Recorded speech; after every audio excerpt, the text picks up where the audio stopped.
Je tiens à vous remercier chaleureusement d'être présent ce soir ou aujourd'hui pour cette conférence Découvrir les 4 étapes permettant le développement de la pleine conscience intuitive et la guérison de l'être. Alors, c'est quelque chose qui me tient à cœur, bien sûr. Et dans cette conférence-là, évidemment, qu'est-ce qu'on va chercher à faire? C'est de vous présenter donc les 4 grands volets, les 4 grandes étapes permettant le développement de la pleine conscience intuitive. Donc, il y a un volet qui touche la mission de vie. Il y a un autre volet qui touche le pouvoir unificateur de l'amour. Le troisième volet va toucher l'auto-guérison. Et le quatrième volet va toucher la pratique vers l'entourage, de quelle façon on peut prendre soin de son entourage pour devenir thérapeute. Donc, cette démarche, justement, que je vais vous présenter, bien évidemment, elle vient d'où? Elle vient de moi, j'ai été formé avec un guérisseur. Alors, mon nom est Sylvain Bélanger. J'ai été formé avec un guérisseur il y a près de 30 ans, 6 années. Et ces années-là, quelque part, ces 30 années-là de pratique m'ont permis de constater que souvent, on ne comprend pas bien comment ça fonctionne, le processus intuitif. Ça fait 30 ans que je pratique, puis ça fait 30 ans que je constate qu'on est toujours un petit peu dans une espèce de fantaisie autour de l'intuition, dans le sens qu'on a l'impression que c'est le troisième œil qui va s'ouvrir, puis qui va faire qu'on va être capable de percevoir des choses ou des choses de cet ordre-là. Et puis moi, ce qui m'a beaucoup, beaucoup intéressé après les 3 années de formation que j'ai suivies avec Ron Young, qui est un guérisseur chaman, c'est de constater que moi, j'avais une grande facilité de le faire, mais pas parce que j'avais une grande facilité de le faire que je comprenais comment ça fonctionnait.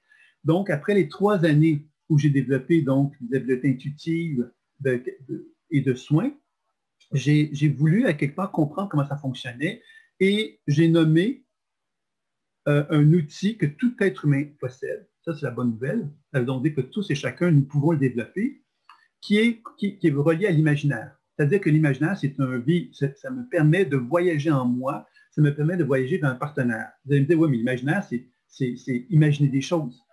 Il faut faire la nuance entre imaginer des choses puis utiliser l'imaginaire comme un véhicule. Le véhicule, ça veut dire quoi? Ça veut dire que moi, j'ai une conscience qu'on pourrait localiser au niveau du cerveau et cette conscience-là peut se déplacer de mon cerveau vers mon genou, par exemple. Alors, ça veut donc dire que je vais porter mon attention de mon cerveau vers mon genou et en faisant cela, ma conscience va voyager grâce à l'imaginaire dans mon genou et de mon genou, je vais constater qu'il peut y avoir des images, des sensations et des mots qui viennent à moi. Tout comme je peux aller visiter ma cheville, mon pied, mon épaule. Je peux donc faire un voyage dans mon propre corps et dans ce voyage-là, qu'est-ce que je suis en train de découvrir? Je suis en train de découvrir que dans mon corps, il y a de la vie. Ça, qui est une très, très bonne nouvelle, vous en conviendrez. Et que quand je découvre la vie qui est en moi, bien, je constate que cette vie-là, elle se manifeste à travers des sens, qui sont des sens visuels. Je peux voir des images dans mon genou. Je peux ressentir des sensations de chaleur, de froid. Je peux avoir des images de moi en tant qu'enfant à l'âge de 8 ans, etc. Je peux également avoir des mots qui peuvent se manifester à moi.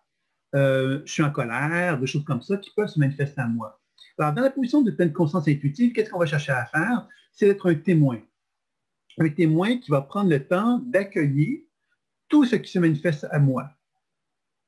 Alors, c'est intéressant, cette notion d'accueillir, parce que ça veut dire que moi, j'accepte que mon corps me parle. Mais pas avec ma tête, mais il me parle avec le corps. C'est le corps qui va faire émerger en moi des informations et les sens visuels, auditifs ou sensitifs vont me permettre de découvrir que mon corps souhaite me communiquer et que moi, si je prends le temps d'accueillir ces perceptions-là qui se manifestent à moi, je vais prendre le temps de discuter avec mon corps, c'est-à-dire que je vais échanger avec mon corps et que cet échange-là va me permettre de constater que ce corps-là souhaite me transmettre de l'information pour me guider dans ma propre vie, pour être en harmonie avec moi. Donc, l'idée de la pleine conscience intuitive, c'est vraiment de chercher, donc, dans un premier temps, à mieux comprendre qui on est à travers ces voyages intérieurs que je fais en moi, de constater que ces informations-là vont finalement me permettre de mieux comprendre qui je suis, et par la suite, d'interagir avec ces perceptions-là pour finalement favoriser une transformation de mon être, de m'accompagner dans une démarche de guérison. Pour moi, la guérison ne touche pas la guérison juste de la santé physique ou même de la santé énergétique. Ça touche véritablement aussi la santé psycho-émotionnelle et spirituelle. C'est-à-dire que j'accompagne justement l'être que je suis en apprenant qui je suis par ces voyages que je fais en moi. Ces voyages que je fais en moi lorsque j'ai compris le message que mon corps me donnait, je peux ensuite faire des actions sur celui-ci. Ces actions-là, finalement, c'est de pouvoir justement commencer à effectuer donc ce que j'appelle la déprogrammation de la mémoire cellulaire. On va approfondir davantage ce que je suis en train de nommer, mais la déprogrammation de la mémoire cellulaire, très simplement, c'est que dans le jeu que j'effectue en moi, je constate qu'il y a des informations qui se manifestent à moi, qui correspondent à des situations de mon passé, par exemple, ou qui proviennent d'histoires familiales, ou qui peuvent provenir de mémoires d'autres vies. Globalement, c'est un peu ça qui va être les sources d'informations. Et que moi, évidemment, devant ces informations qui se manifestent à moi, ben, je dois reconnaître que moi, en tant qu'être humain, en tant que témoin, je peux observer ce qui se passe. Donc, si je perçois, par exemple, moi, à l'âge de 8 ans, qui s'est senti abandonné, je peux discuter avec cet enfant-là pour comprendre sa raison d'être, comprendre le message que le corps souhaite me communiquer, mais je peux ensuite, finalement, donner à mon corps tout ce dont il a besoin pour ne plus être limité dans cette expérience-là. C'est-à-dire que si je me sens abandonné, ben, je peux demander à l'enfant qu'est-ce qu'il a besoin pour ne plus se sentir abandonné. Donc, en faisant ça, qu'est-ce qui va se passer? C'est que je vais donner l'occasion à ces perceptions-là qui sont en moi de se transformer pour me mettre en lumière des nouveaux comportements que je pourrais adopter pour ne plus me sentir abandonné. Parce que cet événement-là qui est présent en moi, qui est relié à l'âge de 8 ans, c'est une expérience qui m'habite encore en moi alors que je n'ai plus 8 ans. Si elle est encore là, c'est qu'elle m'influence peut-être d'une façon négative.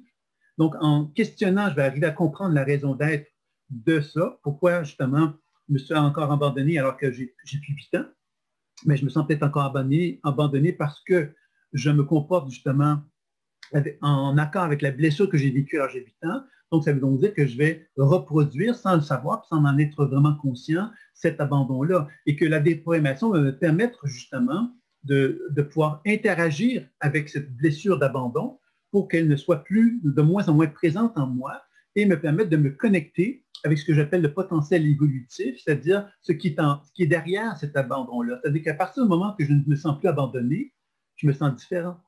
Et comment je me sens? Bien, je me sens dans une autre perception de moi-même. Je ne me sens plus abandonné. Donc, si je ne me sens plus abandonné, bien, peut-être que je vais constater que je deviens un individu qui s'affirme, un individu qui prend plus sa place, qui va plus exprimer ce qu'il ressent, etc., alors que je n'avais jamais osé faire ça jusqu'à maintenant. Je vais peut-être me donner la permission de le faire.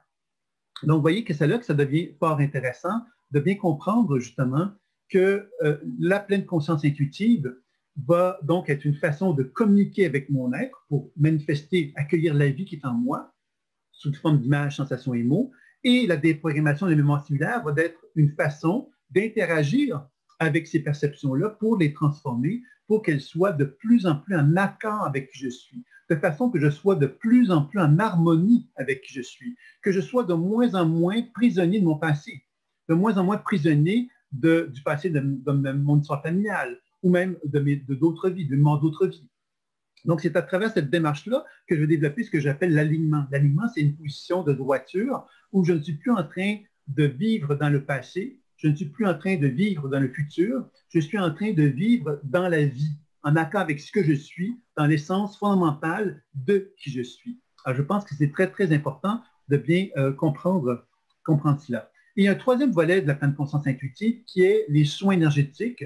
Alors, les soins énergétiques, mais évidemment, c'est que quand je suis en interaction avec mon genou, je reçois de l'information qui me permet de comprendre la raison d'être d'une perturbation dans mon genou.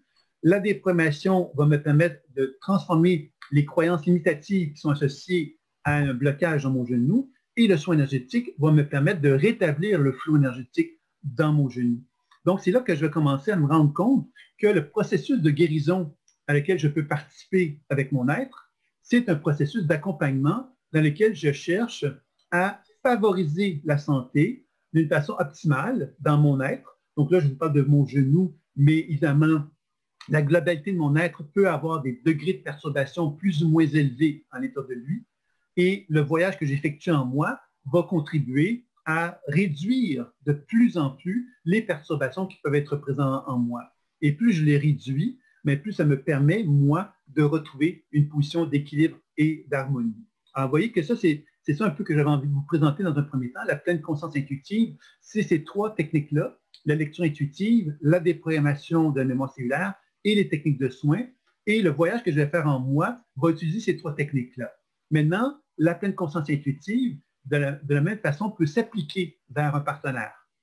Vous allez me dire, mais comment est-ce que c'est possible? C'est là où souvent les gens sont fascinés par l'idée que l'on puisse diriger cette application-là vers un partenaire, puis en même temps, c'est quelque chose de fort intéressant et c'est finalement assez facile à comprendre quand on accepte l'idée que l'imaginaire, c'est un véhicule. Alors, si moi, je suis capable de voyager en moi pour me mettre en relation avec des images, des sensations et des mots, et donc de pouvoir interagir avec mon corps, je peux de la même façon voyager vers un partenaire. Donc, un partenaire, ben, ça pourrait être vous. Hein, je pourrais simplement utiliser mon imaginaire pour voyager, pour me mettre en communication avec vous. Communication avec vous, c'est-à-dire que l'imaginaire ne répond pas à la loi de l'espace-temps. Hein, on comprend ici que l'imaginaire me permet de voyager dans l'instant présent, hein, dans plein de mondes, dans des univers oniriques, dans toutes sortes de choses. Donc, évidemment, quand on apprend à l'apprivoiser, cet imaginaire-là, il devient véritablement un véhicule qui me permet de voyager dans une autre personne. Alors, si je me mets en relation avec vous, par exemple, ça veut donc dire que je vais me mettre en relation avec votre énergie et votre énergie va déployer des images, des sensations et des mots de la même façon qu'avec moi. Alors, vous me dire, mais comment est-ce que c'est possible? Ben, moi, je suis un être vivant et quand je me mets en relation avec moi, ben, il y a la vie qui émerge et qui me fait voir que des images, des sensations et des mots qui sont là pour me communiquer des choses. Alors, si je le fais maintenant sur une autre personne, bien évidemment, cette autre personne, de la même façon, elle est vivante. Et ce qui anime la vie qui est en elle va se manifester à travers des images, des sensations et des mots. Il y a un physicien qui s'appelle Pop, P-O-P-P, qui est un biophysicien qui a mis en évidence que les cellules du corps émettaient de la lumière. Selon moi, quand je me mets en relation avec un partenaire et que je capte des sensations, des images, des mots qui manifestent, bien, selon moi, je suis en relation avec le rayonnement cellulaire de cette personne-là. Et c'est comme ça que je vais pouvoir donc mieux comprendre cette personne-là sans qu'elle me parle, sans qu'elle me dise quoi que ce soit. Je vais pouvoir également déprogrammer les perturbations qui sont en elle par les techniques de déprogrammation de la mémoire cellulaire, dans lesquelles je vais lui donner l'opportunité de renouer contact avec son potentiel. Et le soin énergétique va me permettre ensuite de pouvoir rétablir les flux énergétiques pour que justement la vie se manifeste, se répande de plus en plus librement chez cette personne-là. Donc, vous voyez que la pleine conscience intuitive, c'est une application vers soi, où on apprend à le faire sur soi. Et après ça, bien évidemment, on peut apprendre à le faire avec un partenaire. Et évidemment, un partenaire, ça veut dire quoi? Ça veut dire un autre être humain, ça veut dire un animal, bien sûr, ça veut dire un arbre, ça veut dire des aliments. Tout ce qui est vivant, en fin de compte, et tout ce qui anime la vie, ben, quelque part, on peut se relier avec grâce à la pleine conscience intuitive. Et c'est ça qui va me permettre, justement, moi, en tant qu'intervenant, de me dégager de ma souffrance, de mes douleurs, et je vais apprendre également donc à pouvoir aider aussi mon entourage à pouvoir le faire. Donc, sans plus tarder, évidemment, c'est des questions, des commentaires. Vous pouvez évidemment faire part dans le chat de vos questions. Moi, je les vois et je pourrai donc inclure des réponses aux questions que vous pourriez avoir. Donc, le deuxième aspect que j'avais envie de vous parler, évidemment, c'est cette fameuse notion de mission de vie. Alors, on est tous arrivés sur Terre, j'allais dire par accident, je ne pense pas que c'est par accident comme tel, mais on est tous arrivés sur Terre avec cette notion de qu'est-ce que je viens faire sur Terre. Hein? Moi, je me rappelle quand j'étais enfant, j'avais un grand questionnement sur le sens de l'existence. Personne n'avait donné un mode d'emploi pour me dire, mais Sylvain, voici le mode d'emploi pour vivre, pour exister. Je ne savais pas ce que je faisais sur Terre. J'avais énormément d'interrogations et de malaise profond en moi qui m'amenaient des grands questionnements. Quand j'ai rencontré Ron, puis j'ai fait la formation avec lui, j'ai eu beaucoup de réponses parce que j'ai ressenti en moi un appel profond à vouloir incarner justement ce désir de pouvoir finalement faire valoir, faire connaître davantage ce type d'approche qui était finalement très marginal à l'époque et qui l'est toujours, il faut bien le dire, malheureusement. Donc, la première, évidemment, technique que j'ai voulu mettre en place dans l'enseignement de la pleine conscience intuitive, c'était comment identifier sa mission de vie. Et sa mission de vie, ça se manifeste comment, une mission de vie? Ça se manifeste à travers une expression juste de son être. Hein? C'est-à-dire que moi, je ressens profondément une envie d'exprimer quelque chose qui est en moi et j'avais envie donc de vous partager les 7 principales expressions de la mission de vie qui vont nous permettre de mieux comprendre de quelle façon que chacun de nous pouvons justement identifier quelque part quelle est la mission de vie qui nous anime. Alors, évidemment, je vais faire brièvement cette présentation-là, mais ça va vous donner quand même une idée. Donc, les 7 voies d'expression sont étroitement reliées avec une typologie que je suis en train de mettre en place qui s'appelle la spirale évolutive et qui tourne autour des chakras. Et je vais donc vous présenter les 7 principales voies d'expression des missions de vie. Et vous allez pouvoir vous-même reconnaître que vous avez peut-être une ou plusieurs missions de vie. Vous allez pouvoir reconnaître plusieurs voies et qui pourraient donc être des voies d'expression pour pouvoir concrétiser cette mission de vie-là. Donc, la mission de vie peut changer aussi, hein, c'est-à-dire qu'on est sur Terre avec une poussée évolutive de quelque chose, et cette poussée évolutive pourrait évidemment évoluer, bien sûr. D'accord? Donc, donc, quand on dit mission de vie, ça ne veut pas dire que c'est une mission de vie figée qui ne bougera plus jamais de notre vie. Une mission de vie peut évoluer, peut progresser, peut changer aussi à mesure que le temps passe, à mesure que l'évolution de nous-mêmes s'effectue. Donc, les 7 voies principales pour la mission de vie, c'est, je vous parlerai donc du bâtisseur, qui est relié au chakra racine, et qui, lui, finalement, sa mission de vie, lui, c'est d'honorer la matière. Alors, honorer la matière, c'est que c'est un individu qui va se sentir à l'aise dans la matière, dans le monde terrestre, et il va avoir envie, donc, d'incarner à quelque part cette compréhension de la matière. Alors, normalement, le bâtisseur, qu'est-ce qu'il cherche à faire? C'est qu'il observe. Il observe quoi? Il observe la perfection. Qu'est-ce que c'est que la perfection? Mais c'est la perfection de la nature. On est sur un monde, sur une planète qui est à quelque part un paradis, potentiellement. Et l'être humain a peut-être finalement pas su valoriser ce paradis. Et c'est dommage, évidemment, parce que ce paradis-là, quelque part, on l'a perdu en chemin parce qu'on en a fait quelque chose qui n'était pas en accord avec la vie, je dirais. C'est-à-dire que l'être humain a voulu s'approprier la vie, a voulu en faire quelque chose qui était presque commercial, c'est-à-dire qu'il a voulu finalement s'approprier la vie et de lui enlever quelque part sa dimension sacrée. Et le bâtisseur, justement, lui, qu'est-ce qu'il va chercher à faire? C'est de tenter, à quelque part, de reconnaître que la vie est parfaite en elle-même, et il va chercher donc à vouloir l'incarner. L'incarner justement en reconnaissant comment fonctionne l'agriculture. Par exemple, un bâtisseur va devenir un agriculteur parce qu'il va chercher à comprendre comment on peut avoir des fruits, des légumes, etc. Il va chercher à reproduire un système qui va permettre à mettre en valeur la vie sur Terre. Ce sont des gens qui vont s'intéresser qui peuvent être fleuristes. Ça peut être des gens qui vont s'intéresser à l'architecture parce qu'ils vont chercher à vouloir mettre en place des maisons en accord avec le milieu dans lequel ils se trouvent.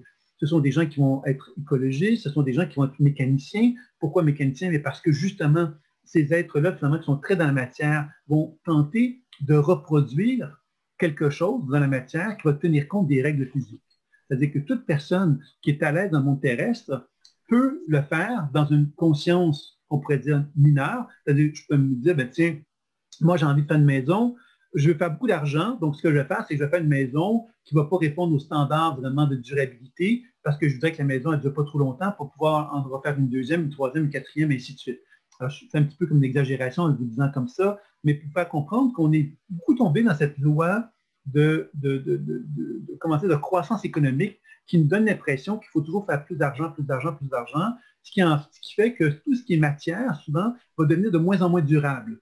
Hein, on sait quelque part que les réfrigérateurs, les machines à laver, etc., à une certaine époque, avaient une certaine durabilité. Maintenant, on constate qu'elles durent beaucoup moins longtemps, etc. Donc, vous voyez qu'on vient dans une espèce de système où tout va très vite à ce niveau-là. Donc, le bâtisseur, lui, sa première mission de vie, c'est que c'est quelqu'un qui est donc à l'aise dans la matière et normalement, il va avoir le désir de chercher à servir véritablement l'humanité en concevant quelque chose dans la matière qui va répondre à une certaine durabilité, puis qui va être en accord avec la nature et l'écologie, évidemment, bien sûr, puisqu'il va être conscient quelque part qu'on ne peut pas exploiter la planète Terre d'une façon trop importante. À un moment donné, il faut mettre des limites à quelque part. Donc ça, c'est quelque chose qui va être observé beaucoup chez le bâtisseur. Donc ça, c'est une première voie de mission de vie. La deuxième mission de vie qu'on va retrouver, c'est le communicateur qui est donc relié au chakra sacré. Et le communicateur, c'est quelqu'un qui va reconnaître finalement dans son développement humain qu'il peut communiquer avec lui et communiquer avec lui. Donc ça touche vraiment ce que je disais tout à l'heure concernant la pleine conscience intuitive, c'est de quelle façon que je peux apprendre à me connaître. Alors, quand je nais sur Terre, je ne sais pas qui je suis vraiment, et j'apprends à découvrir qui je suis par de l'introspection. Ce n'est pas tout le monde qui va faire de l'introspection dans sa vie, mais ceux qui le font vont habituellement avoir une meilleure connaissance d'eux-mêmes. Ils vont être capables de mieux comprendre pourquoi ils fonctionnent de telle façon, et ils vont peut-être même arriver à faire des transformations, des changements qui vont les permettre d'être plus heureux, plus épanouis, parce qu'ils vont sentir quelque part qu'ils sont plus en accord avec eux-mêmes. Donc, le communicateur fait un travail sur lui-même naturellement, parce qu'il y a une recherche de comprendre ce qu'il est, c'est très important, puis une recherche de comprendre ce que les autres sont. C'est-à-dire qu'il va chercher, lui, à être vrai avec lui-même et être vrai avec les autres. Donc, sa mission de communicateur, c'est d'être dans une forme de diffusion de l'information, mais une diffusion de l'information dans laquelle il va chercher à transmettre une forme de vérité. Alors, la vérité, comment on peut l'appliquer? Bien évidemment, c'est peut-être selon des principes de, bien, il y a un pour et un contre, puis on essaie de voir quelle est la voie du milieu là-dedans. Donc, l'information, c'est d'essayer de proposer des points de vue tout en cherchant justement à monnaie à faire des conciliations. C'est ça un peu que le communicateur va chercher à transmettre. Et dans le professionnel, évidemment, le communicateur, ben, il peut être un journaliste, il peut être en politique, il peut être dans plein de choses, mais c'est le concept des idées qui vont l'allumer et une idée qui est reliée donc à une forme de vérité, à une forme d'authenticité. De quelle façon que moi, en tant qu'être humain, je peux reconnaître mon humanité et de quelle façon que je peux la partager avec d'autres êtres humains afin que tous ensemble, on puisse être davantage dans cette culture humaine. Ça, c'est le monde idéal dont je suis en train de vous parler parce qu'on sait que le communicateur, ben, surtout actuellement, ce qui se passe avec le coronavirus, oui, ben, peut-être qu'elle peut, il y a une question qui m'est posée. Moi, j'aimerais ça qu'elle me pose davantage par le chat, si elle préfère. Que j'ai une question qui m'est posée et ça serait par le visuel, par le vidéo. Je préférerais que ça se fasse par le chat. Ça me paraîtrait plus facile de pouvoir gérer ça de cette façon-là. Puis à la fin, on pourra gérer ça différemment. Si Rox veut bien le faire comme ça. Donc, oui? Rox, vous voulez poser une question? Non? OK. OK, alors je poursuis. Donc, pour le communicateur, c'est que le communicateur, malheureusement, on vit dans une société donc, de consommation. Donc, le communicateur va souvent se retrouver dans une position où il faut gagner de sa vie. Alors, moi, je suis dans une recherche de communication. Et cette recherche de communication, ben, j'aurais envie, quelque part, qu'elle soit la plus pure, la plus vraie possible. Malheureusement, qu'est-ce qui va se passer chez le communicateur? C'est qu'il faut gagner sa vie, donc il faut accepter justement de prendre des positions biaisées souvent. Alors, on va retrouver dans le journalisme, par exemple, des situations où les gens vont présenter des nouvelles d'une façon biaisée. Actuellement, la situation du coronavirus montre beaucoup cette situation de biais, d'informations quelque part qui sont très contradictoires. Par exemple, dans les médecins, il y a des médecins qui vont dire il faut aller à gauche, d'autres vont nous dire il faut aller à droite. C'est complètement contradictoire. On n'arrive plus à trop savoir ce qu'il en est parce qu'il y a des biais qui sont utilisés. Et ces biais-là, quelque part, ne permettent pas justement des consensus. Parce qu'il y a des réactions émotionnelles qui se font entre les gens qui font quelque part qu'on n'arrive plus à on arrive à une confusion finalement. Parce que les gens n'arrivent pas à se mettre d'accord sur quelque chose. Ils se disent simplement qu'eux ont raison, que les autres ont tort, et vice-versa. Donc, ça crée une situation qui ne favorise pas une communication juste et qui va humainement amener une collaboration puis une communion entre les gens. Et ça, c'est un problème, quelque part, qu'on retrouve beaucoup dans la société. Et le communicateur va chercher justement, lui, à essayer d'amener une forme de vérité, une vérité qui va favoriser le consensus. C'est beaucoup ça qu'il va chercher à faire en tant que communicateur. Il y a ensuite le guerrier, qui est le troisième chakra, qui est donc relié au chakra solaire et qui va chercher, lui, donc, à manifester ce que j'appelle le guerrier authentique ou le guerrier pacifique, plutôt, excusez-moi. Le guerrier pacifique, qu'est-ce que c'est? Mais c'est l'individu, justement, qui, lui, cherche à pouvoir, justement, incarner, je dirais ça comme ceci, sa lumière interne, hein, puis de dire, ben voilà, moi, ce que je suis, c'est je suis un leader. Hein, le guerrier, c'est un leader, c'est un homme fort ou une femme forte qui a envie, effectivement, de faire valoir sa puissance. Et cette puissance-là, justement, il ne va pas chercher à l'écraser avec son entourage. Il va chercher au contraire à se dire, ben, moi, j'ai envie de manifester ma puissance, mais pas parce que je suis puissant que j'ai envie d'écraser les autres. J'ai envie de collaborer avec les autres parce que j'ai compris que moi, j'ai des qualités, j'ai des forces, j'ai des faiblesses, et que si je me mets en relation avec d'autres êtres humains qui vont collaborer avec moi, ben, je vais être simplement plus fort. Donc, le guerrier a compris effectivement que devenir un leader, ça ne veut pas dire finalement se mettre dans la lumière et dire je suis lumière et vous êtes tous de l'ombre. C'est de reconnaître que je suis lumière et vous êtes tous des lumières pour moi aussi et que la collaboration que j'ai avec vous me permet d'être plus fort et plus puissant. Donc, on comprend ici que ça permet évidemment de mettre en lumière quelque part l'idée d'une collaboration dans laquelle on n'est pas dans un phénomène de compétition ou de destruction entre êtres humains, mais de tentative justement, encore une fois, de collaboration. Et cette situation est difficile parce qu'on sait que la société telle qu'elle a été conçue, elle fonctionne sur un principe en quelque part d'inégalité, d'inégalité dans le sens qu'il y a des dominants et des dominés. Alors ceux qui sont dominants ont des pouvoirs que les dominés n'ont pas. Et on va retrouver ça d'une façon très caricaturale dans certaines époques de l'histoire humaine, mais aujourd'hui, c'est peut-être moins évident, mais ça reste qu'il y a des gens qui ont une certaine dominance et des gens, quelque part, qui sont dominés. Et cette situation-là, évidemment, est une situation, quelque part, qui nous éloigne de cette nature du guerrier que nous avons tous en état de nous-mêmes et que nous avons tous à valoriser, je dirais. Et ça, je pense que c'est quelque chose d'important à se rappeler. OK, ça, c'était pour le guerrier, qui était donc la troisième famille d'âmes, dans lequel, donc, troisième type de mission de vie, pourrait-on dire. La quatrième, c'est le serviteur, qui est donc relié au chakra du cœur. Et le serviteur, qu'est-ce qu'il va chercher à faire? Lui, c'est de servir. C'est pas trop compliqué. Maintenant, de servir de quelle façon? Alors moi, je pourrais me servir des autres en étant complètement dépendant des autres, en étant soumis aux autres, en me laissant dominer par les autres. Mais le serviteur équilibré va chercher justement à être au service des autres, reconnaître qu'il a un souhait de servir, mais en se respectant. Et en faisant valoir justement l'idée qu'il est un adulte et cet adulte-là, bien évidemment, il a envie donc d'être droit, de se tenir droit, de collaborer avec d'autres êtres humains, de servir d'autres êtres humains, tout en se respectant et tout en favorisant justement cette idée qu'il existe peut-être justement ce qu'on pourrait appeler un monde meilleur. Le monde meilleur, qu'est-ce que c'est? Bien, c'est l'individu qui se dit, ben voilà, moi, j'ai envie de servir l'humanité, sauf que dans la société dans laquelle je suis, je ne peux pas la servir comme je le souhaiterais. Donc, ce que je vais faire, je vais peut-être justement carrément me donner l'opportunité de développer une micro-société, un monde à part, pourrait-on dire, dans lequel je vais répondre à des objectifs que je me suis fixés pour permettre justement de donner un exemple, de donner une nouvelle façon de voir la société. On trouve ça dans les éco-villages, par exemple. Donc, le serviteur, c'est quelqu'un qui a donc une forme de vision de cette volonté de servir, mais il est conscient quelque part que la volonté de servir, souvent dans la société actuelle, elle est souvent mal perçue. C'est-à-dire que si tu es au service de quelqu'un, ben, je vais pouvoir profiter de toi. Plus tu es au service des autres, plus je peux profiter de toi. C'est un peu la mentalité souvent que l'on a. Quand quelqu'un est à notre service, on va souvent abuser de lui. On ne va pas chercher à avoir une relation éthique avec lui, c'est-à-dire de gagnant-gagnant. On va souvent profiter de la personne.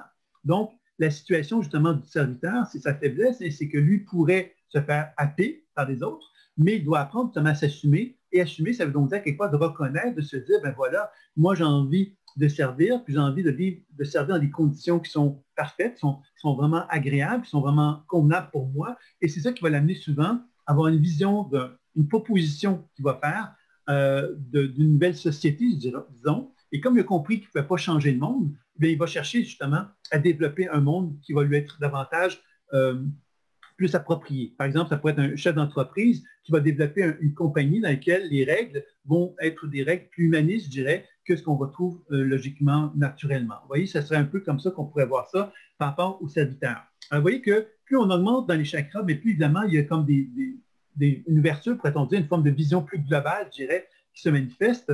Le créateur, qui est le chakra de la gorge, qui est donc la cinquième mission de vie, c'est celui, évidemment, qui va être inspiré par un potentiel créateur. Il faut savoir que les trois chakras ici sont directement reliés au ciel. Donc, on touche davantage des gens inspirés et inspirants parce qu'ils sont en connexion avec des formes d'expression qui sont moins maîtrisées par l'être humain que les quatre chakras précédents. Donc, le chakra de la gorge va être un créateur. Le créateur, bien évidemment, c'est celui qui a une forme d'avant-gardisme puisqu'il sait des choses que les autres ne savent pas. C'est ça un peu l'idée du créateur, c'est qu'il va vouloir amener des nouvelles idées. Évidemment, les nouvelles idées qu'il va vouloir apporter sont des fois difficiles à faire entendre. Et c'est ça qui va être le défi du créateur, c'est de pouvoir arriver à faire valoir cette expression créatrice, même si son entourage n'est pas réceptif à ces idées créatrices-là, parce qu'il y a une longueur d'avance. Donc, les gens ne vont pas nécessairement adhérer à sa vision du monde. Il faut se faire prendre un certain temps avant d'arriver à quelque chose à ce niveau-là. Il y a ensuite évidemment aussi, après donc le créateur, il y a donc le philosophe, qui est le 6e chakra, qui lui va nous mettre en relation avec ce que j'appelle le témoin sage. C'est-à-dire que tout ce qu'on pourrait appeler les philosophes, les psychologues, toutes les personnes à quelque part qui cherchent à comprendre l'humain, comprendre la vie aussi, sont beaucoup de l'ordre des philosophes parce que ce sont des gens qui sont dans la réflexion, ils prennent une distance naturellement et ils observent des choses. Donc, ils ne vont pas commencer ce ne sont pas des gens d'action, c'est plus des gens qui sont en retrait et qui observent. Et parce qu'ils observent, ils sont capables de nous faire comprendre des choses que l'on n'aurait pas compris nous-mêmes. Mais eux sont capables de prendre la distance requise pour nous faire comprendre qu'est-ce qui se passe dans notre vie.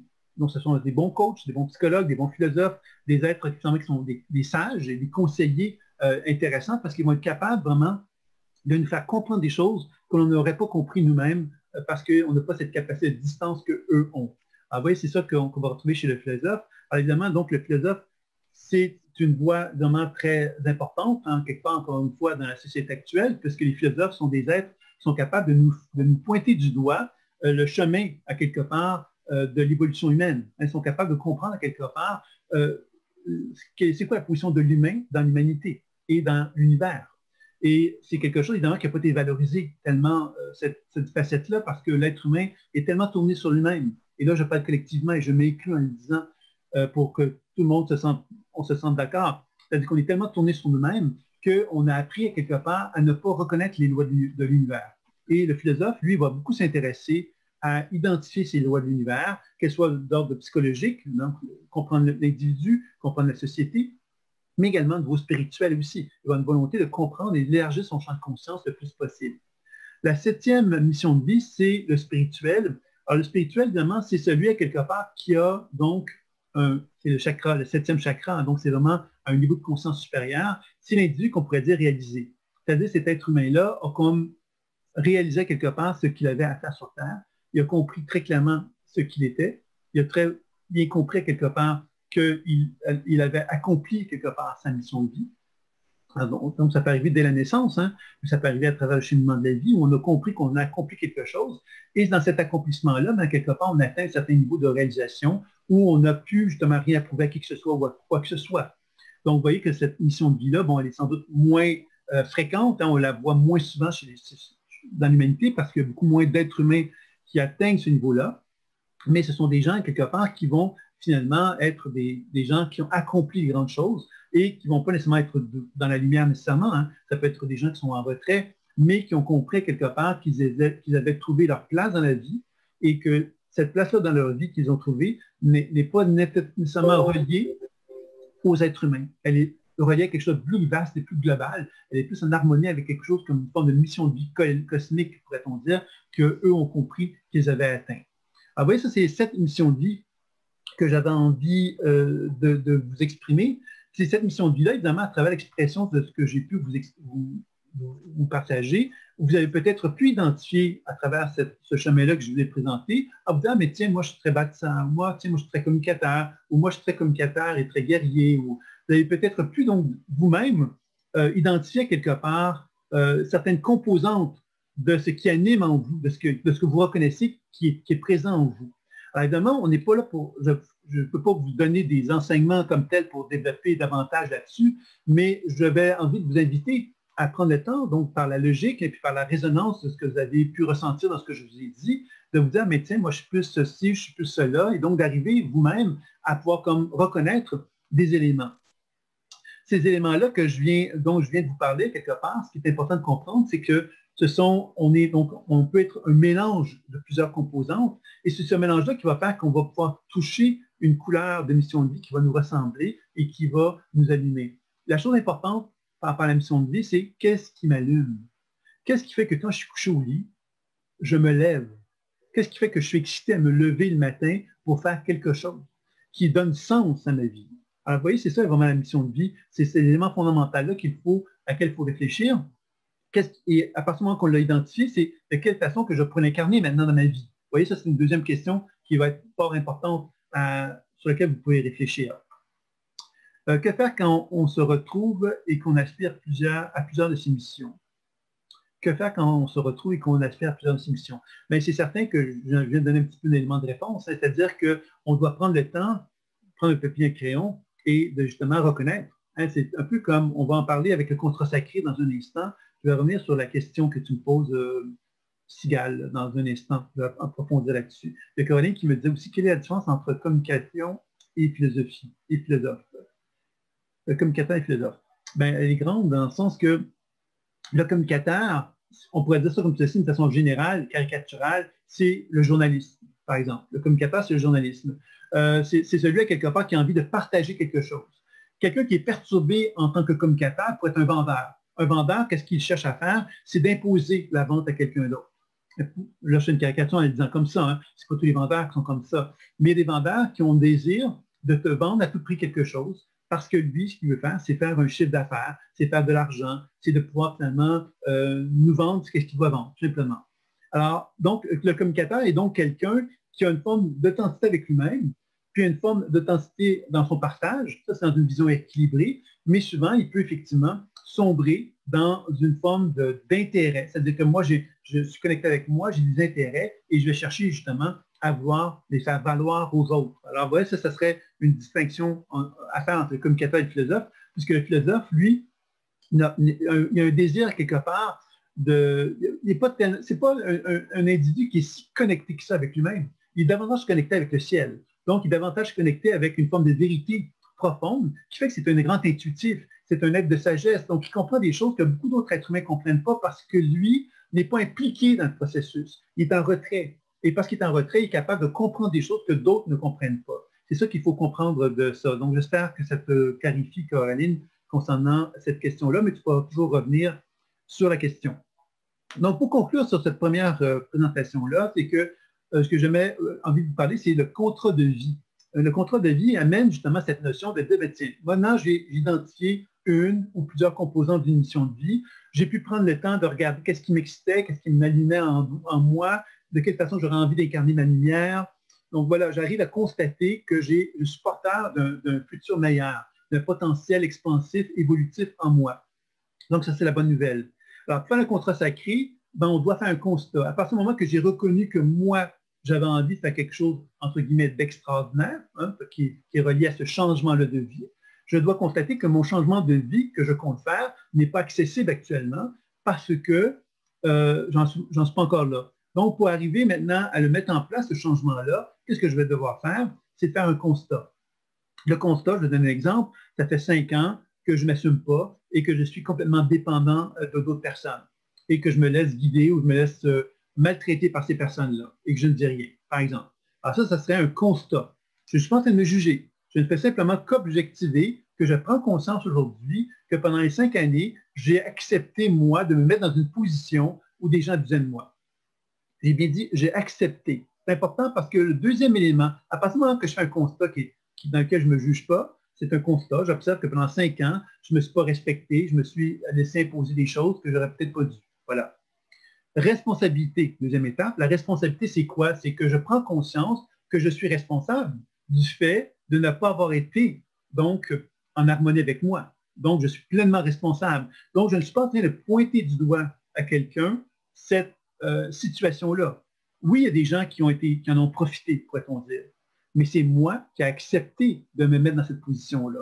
Je pense que c'est très important, cette notion de responsabilité qui me permet à ce moment-là de me rendre compte que je n'ai pas à pointer du doigt qui que ce soit. C'est moi qui est responsable. Et que parce que je suis responsable, ben, je peux me pardonner. Ça, c'est la troisième étape. Le pardon va devenir essentiel. Parce que si je me pardonne, ben, je vais commencer justement à pouvoir ensuite manifester la gratitude en acceptant l'idée que ça avait un sens, tout ça. Pendant ces 5 années-là, je ne me suis pas respecté. Ben, j'ai appris à reconnaître en moi mes limites. J'ai appris à reconnaître que je n'avais plus envie de ça, que je n'avais plus envie de continuer à être comme ça. Donc, j'ai développé une forme de valeur à mes yeux que je n'avais pas il y a 5 ans passés. Donc, une gratitude que je peux développer par rapport à ça. Et cette gratitude m'amène par la suite à faire une déclaration. La déclaration, c'est « Oyez, oyez, je prends conscience que depuis 5 ans, je me comporte de telle façon et j'en suis pleinement responsable et je prends conscience aujourd'hui que je n'ai plus envie d'être comme ça. Donc, dorénavant, dans telle circonstance et telle circonstance, je n'agirai pas de cette façon-là, je vais agir plutôt de telle autre façon. Donc, cette déclaration que l'on fait, c'est un peu comme un engagement, c'est un peu comme un contrat que l'on effectue avec soi-même. Et ce contrat-là, on pourrait aussi l'impliquer avec d'autres gens. Je donne un exemple, j'ai un mari ou une compagne et je prends conscience d'un changement que je souhaite manifester et ce changement-là va avoir des implications sur ma relation. Donc, il serait normal que je partage ma déclaration avec mon partenaire, non pas pour lui dire, le pointer du doigt, mais plutôt au contraire de dire, hey, j'ai pris conscience de quelque chose, je me suis complètement éloigné de moi pendant un certain nombre de temps, j'en ai pris conscience, j'en suis pleinement responsable, et là, dorénavant, je vais me prendre en charge et je vais être différent. Et pour cette raison-là, je vais me comporter avec toi de telle façon différente. Ne le prends pas mal, ne le prends pas comme une agression, je le fais pour moi et pas contre toi. Et ce que je te demanderais, c'est que tu puisses me tendre la main là-dedans pour qu'on puisse facilement passer à travers ça, et qu'on puisse plus facilement passer à travers ça. Alors, vous voyez que ça peut être intéressant aussi de faire une déclaration envers un partenaire également. Puis la dernière étape, c'est finalement faire un mantra de transformation, qui est un mantra qui va nous permettre justement de pouvoir, c'est une phrase courte en fin de compte, qui va refléter ce qu'on est en train d'amener comme changement. C'est-à-dire qu'on va parler au présent dans la phrase courte et on va reconnaître effectivement les bienfaits que ça nous apporte que le changement qu'on cherche à mettre en place. Mais comme si on l'avait déjà atteint. Donc, c'est une phrase au présent où on se dit, ben voilà, je me sens bien parce que je m'affirme à tous les jours et cela me permet de m'épanouir d'une façon de plus en plus grande. Par exemple, ça pourrait être quelque chose comme ça, mais c'est une phrase évidemment qui va résonner en nous et qui va nous interpeller et qu'on va répéter le plus fréquemment possible au besoin et on va le faire pendant un bon 21 jours et peut-être même plus pour s'assurer quelque part qu'on puisse faire le changement. L'important, évidemment, dans ce contrat sacré qu'on effectue avec soi, c'est qu'on ait un petit journal intime et qu'une fois par semaine, on puisse faire un bilan de notre semaine pour rectifier justement ce processus-là de transformation qu'on cherche à mettre en place. Donc, vous voyez, c'est un petit peu ce que j'avais envie de vous partager concernant cette notion de mission de vie. Sigal qui me dit, pour moi, c'est une vérité fondamentale et parfois difficile à appliquer au quotidien, mais formidablement bénéfique de ne pas mettre les malheurs sur le dos des autres. C'est clair que ça touche la notion de responsabilité. Et la responsabilité, c'est quoi dans la pratique chamanique? C'est l'enracinement, c'est-à-dire la position de verticalité. La position de verticalité signifie quoi? Ça signifie que j'ai mes deux pieds sur le sol, que je me relie à l'énergie tellurique de la Terre, que j'accepte que l'énergie tellurique de la Terre circule à travers mon corps et que j'accepte ensuite l'énergie du ciel qui va circuler en moi. Et que dans ce mouvement de va-et-vient énergétique, je suis en train de contenir de l'énergie. Cette contenance de l'énergie, c'est quoi? C'est l'accueil de l'amour que j'ai pour moi-même qui fait que je suis capable d'assumer pleinement qui je suis. Et en assumant pleinement qui je suis, qu'est-ce que je fais? Je ne suis pas en train de prendre cette énergie-là pour la transmettre vers d'autres. Par exemple, je vous donne un exemple, je suis en colère contre quelqu'un parce que je n'assume pas quelque part ma volonté de m'affirmer. Donc, parce que je me sens mal de m'affirmer, je vais manifester de la colère vers une personne. Donc, je vais pointer du doigt la personne en lui disant c'est de sa faute. Autre exemple, je tombe en amour. Quand on tombe en amour ou quand on tombe amoureux, on tombe de toutes les façons. Et si on tombe, bien évidemment, on est dans une position, on n'est pas dans une position de verticalité. Donc, je pense que c'est important, évidemment, de bien comprendre que la notion de responsabilité m'enlie dans cette idée qu'on doit apprendre à se tenir debout et à assumer qui on est, ce qui n'est pas une tâche facile, on est d'accord, mais c'est quand même l'objectif qu'on doit apprendre à faire. Et dans la pleine conscience intuitive, bien évidemment, à travers les voyages qu'on effectue à travers soi, bien, on est accompagné dans un processus, une méthode de travail qui va nous permettre d'approfondir et d'être capable d'arriver justement à cheminer à ce niveau-là. Donc ça, c'était pour le premier volet qui était donc la mission de vie. Et du coup, ça nous rend beaucoup moins perméables aux assauts extérieurs. Bien sûr, la pratique d'enracinement, c'est ça en fin de compte, c'est une forme de protection. On me demande souvent des fois comment tu te protèges, j'ai peur, moi, de tout ça, mais on n'a pas de quoi. On n'a pas de qu'est-ce qui anime. Hein? Moi, si j'ai peur d'être possédé, par exemple, mais pourquoi j'ai pas d'être possédé? Mais parce que j'ai l'impression que je suis perméable à la possession. Alors, on comprend ici que l'on crée nos propres peurs par notre incapacité à être en harmonie avec soi, à être en accord avec soi. Et que plus j'apprends à être en accord avec moi-même, plus j'apprends à me tenir debout, être dans une position de force et pas de faiblesse. Et ça, je pense que c'est bien, bien important de comprendre ça. Le deuxième volet que j'avais envie de partager avec vous, c'est le pouvoir transformateur de l'amour. Alors, vous savez sans doute que des recherches scientifiques se font dans le monde qui mettent en évidence quelque chose de très intéressant. Par exemple, il y a des gens qui vont il y a une plante à quelque part dans une île Mouk, par exemple, et on va demander à des gens d'avoir des pensées de gratitude et de bienveillance envers la plante pendant X temps. Et parallèlement à ça, il y a d'autres plantes qui vont malheureusement ne pas avoir la chance de bénéficier de ces pensées bienveillantes. Ce sont des pensées même quelque part simplement neutres qui vont lui être adressées. Et il a été observé dans les recherches que les plantes qui bénéficiaient de cette bienveillance-là ont eu des croissances beaucoup plus élevées et de santé, des états de santé beaucoup plus élevés que celles qui ne bénéficiaient pas de ça. Alors, ce qui est intéressant dans ça, cette notion de... Tantôt, je l'ai parlé tantôt que le processus de la pleine conscience intuitive fonctionnait grâce au véhicule qui est l'imaginaire. Le véhicule me permet de voyager en moi ou de voyager vers un partenaire ou de voyager vers une plante.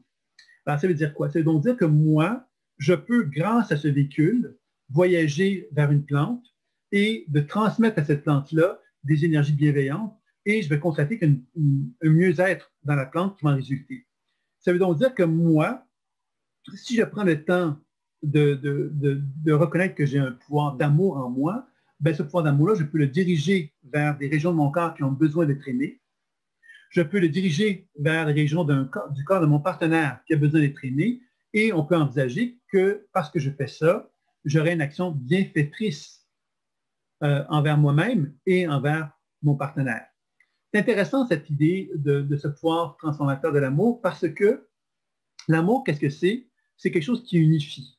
Alors moi, quand je suis dans une position de verticalité, je suis en train de m'aimer et je me suis unifié à moi-même. Je suis tellement unifié à moi-même que je me sens en accord avec qui je suis. Je ne suis pas en train de ne pas m'aimer. Je suis en train de m'unifier. Tellement m'unifier que toutes les cellules de mon corps, je m'aime, je m'aime, je m'aime. Répétez après moi, je m'aime, je m'aime, je m'aime. Alors quand on s'aime, qu'est-ce qu'on fait? Ben, on s'unifie. On renforce à quelque part notre identité et on donne à quelque part notre champ énergétique une forme de cohérence parfaite qui va faire qu'on va augmenter notre capacité justement à être en état de bien-être et de bienveillance envers soi-même. On va s'aimer, on va s'apprécier, on ne va pas se juger, on ne va pas être dur avec soi. Donc, le pouvoir transformateur de l'amour, c'est un apprentissage dans lequel on constate que dans mon propre champ énergétique, je suis donc physiquement un être complet, hein, je n'ai pas une tête coupée, puis quoi que ce soit, mais dans mon champ énergétique, on peut avoir des impressions que dans mon champ énergétique, je peux être coupé. Coupé de quoi? Mais coupé, il y a des endroits dans mon corps où l'énergie ne circule pas bien parce que j'ai des blessures qui ont pu avoir lieu, des opérations, des accidents qui ont pu entraîner donc des cassures, des blessures au niveau de mon champ énergétique dont je ne suis pas conscient, mais qui sont là, qui empêchent la circulation énergétique de se faire harmonieusement. Pourquoi? Parce qu'il y a eu ces traumatismes, mais peut-être parce qu'il y a aussi un manque d'amour qui se sont développés dans ces régions-là et qui sont reliés à des événements, des situations de vie qui reflètent ce manque d'amour-là. Donc, vous voyez que ça peut être une manifestation. Il peut y avoir également des situations, des émotions hein, qui peuvent, des événements de ma vie. À l'âge de 8 ans, je me sens abandonné. Bon, à l'âge de 8 ans, je me sens abandonné. Ben, quelque part, dans mon propre champ énergétique, je peux avoir une signature de cet abandon-là qui est encore présent, qui va faire que dans une région de mon corps, l'énergie va moins bien circuler parce que la blessure qui est en moi va être trop présente. Alors, vous voyez que c'est aussi une marque, un manque d'amour qui se manifeste là. C'est-à-dire que je ne suis pas en accord avec cette expérience que j'ai vécue parce que je me suis senti abandonné et ça m'a fait trop mal. Donc, je l'ai comme enveloppé dans une congestion, pourrait-on dire, pour empêcher qu'elle me dérange. Donc, pour garder un équilibre précaire, j'ai créé cette situation-là. Mais ce que je ne sais pas, c'est que dans mon propre champ énergétique, il y a un manque de circulation qui s'effectue. Donc, vous voyez que ça, c'est une autre façon de ne pas s'aimer qui se manifeste dans notre champ énergétique. Les pensées. Hein, je peux avoir des pensées, quelque part, de haine, des pensées colériques, critiques. Alors, ces pensées-là, quelque part, qu'est-ce qu'elles font? C'est qu'elles empêchent, encore une fois, l'amour de s'exprimer en moi. Parce que quand je critique, je suis en train de pointer du doigt quelqu'un ou quelque chose, et ça ne me permet pas, moi, d'être en accord avec moi-même. Donc, vous voyez que tous ces éléments-là, finalement, c'est intéressant parce qu'il faut comprendre qu'actuellement, avec la situation du coronavirus, il y a beaucoup d'émotions, il y a beaucoup de pensées négatives, qu'elles soient d'un bord ou de l'autre, hein, qu'on soit pour ou contre ce qui se passe dans le monde actuellement, qu'on soit parce qu'il y a deux gros groupements, quelque part, qu'on retrouve un petit peu. Il y a ceux qui sont conspirationnistes, pourrait-on dire, puis ceux qui sont plutôt davantage en accord avec ce qui se passe, qui comprennent du moins. On est dans une situation quelque part où, dans les deux cas, on va générer des émotions, on va générer des pensées. qui vont même créer des situations de conflit avec d'autres êtres humains. Donc, il faut se rendre compte ici, quelque part, que le pouvoir de l'amour, qu'est-ce que c'est? C'est cette capacité, justement, de reconnaître qui je suis. Mais parce que je reconnais qui je suis, ben, je peux te reconnaître. Hein, tu n'es pas mon ennemi. Je peux t'accepter. Je peux même t'aimer parce que tu n'es pas en train de venir contester qui je suis, parce que moi, je m'aime. Donc, je peux comprendre que tu ne sois pas en accord avec ce que je suis en train de te partager, mais ça ne t'empêche pas que moi, je peux t'aimer, puis que tu peux m'aimer, puis qu'on peut partager. Alors, ça demande une forme de maturité, tout ça. Mais c'est quelque chose, quelque part, je pense que l'être humain est en train, on tend dans cette direction-là. Il faut comprendre que l'être humain est en train d'évoluer actuellement et que les expériences de vie qui sont en train de se passer actuellement le confrontent à devoir évoluer, progresser. Et que l'idée, donc, de ce pouvoir transformateur de l'amour, c'est de comprendre que moi, en tant qu'être humain, j'ai une responsabilité à m'aimer. Et dans le voyage que j'effectue en moi, ben, je ne vais pas apprendre, évidemment, à effectuer cet acte d'amour envers moi-même. Il y a des techniques qui existent dans la pleine conscience intuitive qui contribuent justement à amener cette capacité justement de pouvoir favoriser donc une expression d'amour. C'est-à-dire que je peux apprendre donc à m'amener dans mon cœur. Et m'amener dans mon cœur, ça veut dire quoi? Ça veut dire que dans la pleine conscience intuitive, quand je fais une action comme celle-là, je vais prendre le temps, évidemment, de voir, d'entendre, de ressentir comment le corps va, comment ma perception que j'ai, avec laquelle je suis en interaction va réagir à ça. Ce qui va m'amener donc au questionnement, des programmations et soins dont je parlais tout à l'heure. Donc, tout un travail de comment je peux favoriser l'amour, comment je peux rendre l'amour de plus en plus conscient en moi par une technique. Et quand je le fais sur quelqu'un d'autre, même chose. Comment je peux aimer davantage cette personne-là pour que je puisse davantage l'accueillir et l'accepter telle qu'elle est, dans sa globalité, dans sa différence. Donc, voilà, c'est ça un petit peu que j'avais envie donc, de partager par rapport à ça. Maintenant, l'autre élément, quelque part, que j'aimerais parler concernant ce pouvoir transformateur de l'amour, c'est que il y a l'aspect même spiritualité, c'est-à-dire qu'on peut se dissocier de la spiritualité. Il peut y avoir quelquefois des énergies qu'on peut avoir dans nous-mêmes d'ordre spirituel qui peuvent nous déranger. Par exemple, moi, j'ai expérimenté une expérience d'union avec le divin très forte, étant j'étais assez jeune. Et là, finalement, je m'en suis coupé parce que j'ai eu peur. J'ai eu peur parce que j'avais l'impression que je ne pourrais plus exister, je ne pourrais plus vivre. Alors, on peut se couper de ça. Alors, vous voyez, c'est une autre façon de ne pas s'aimer.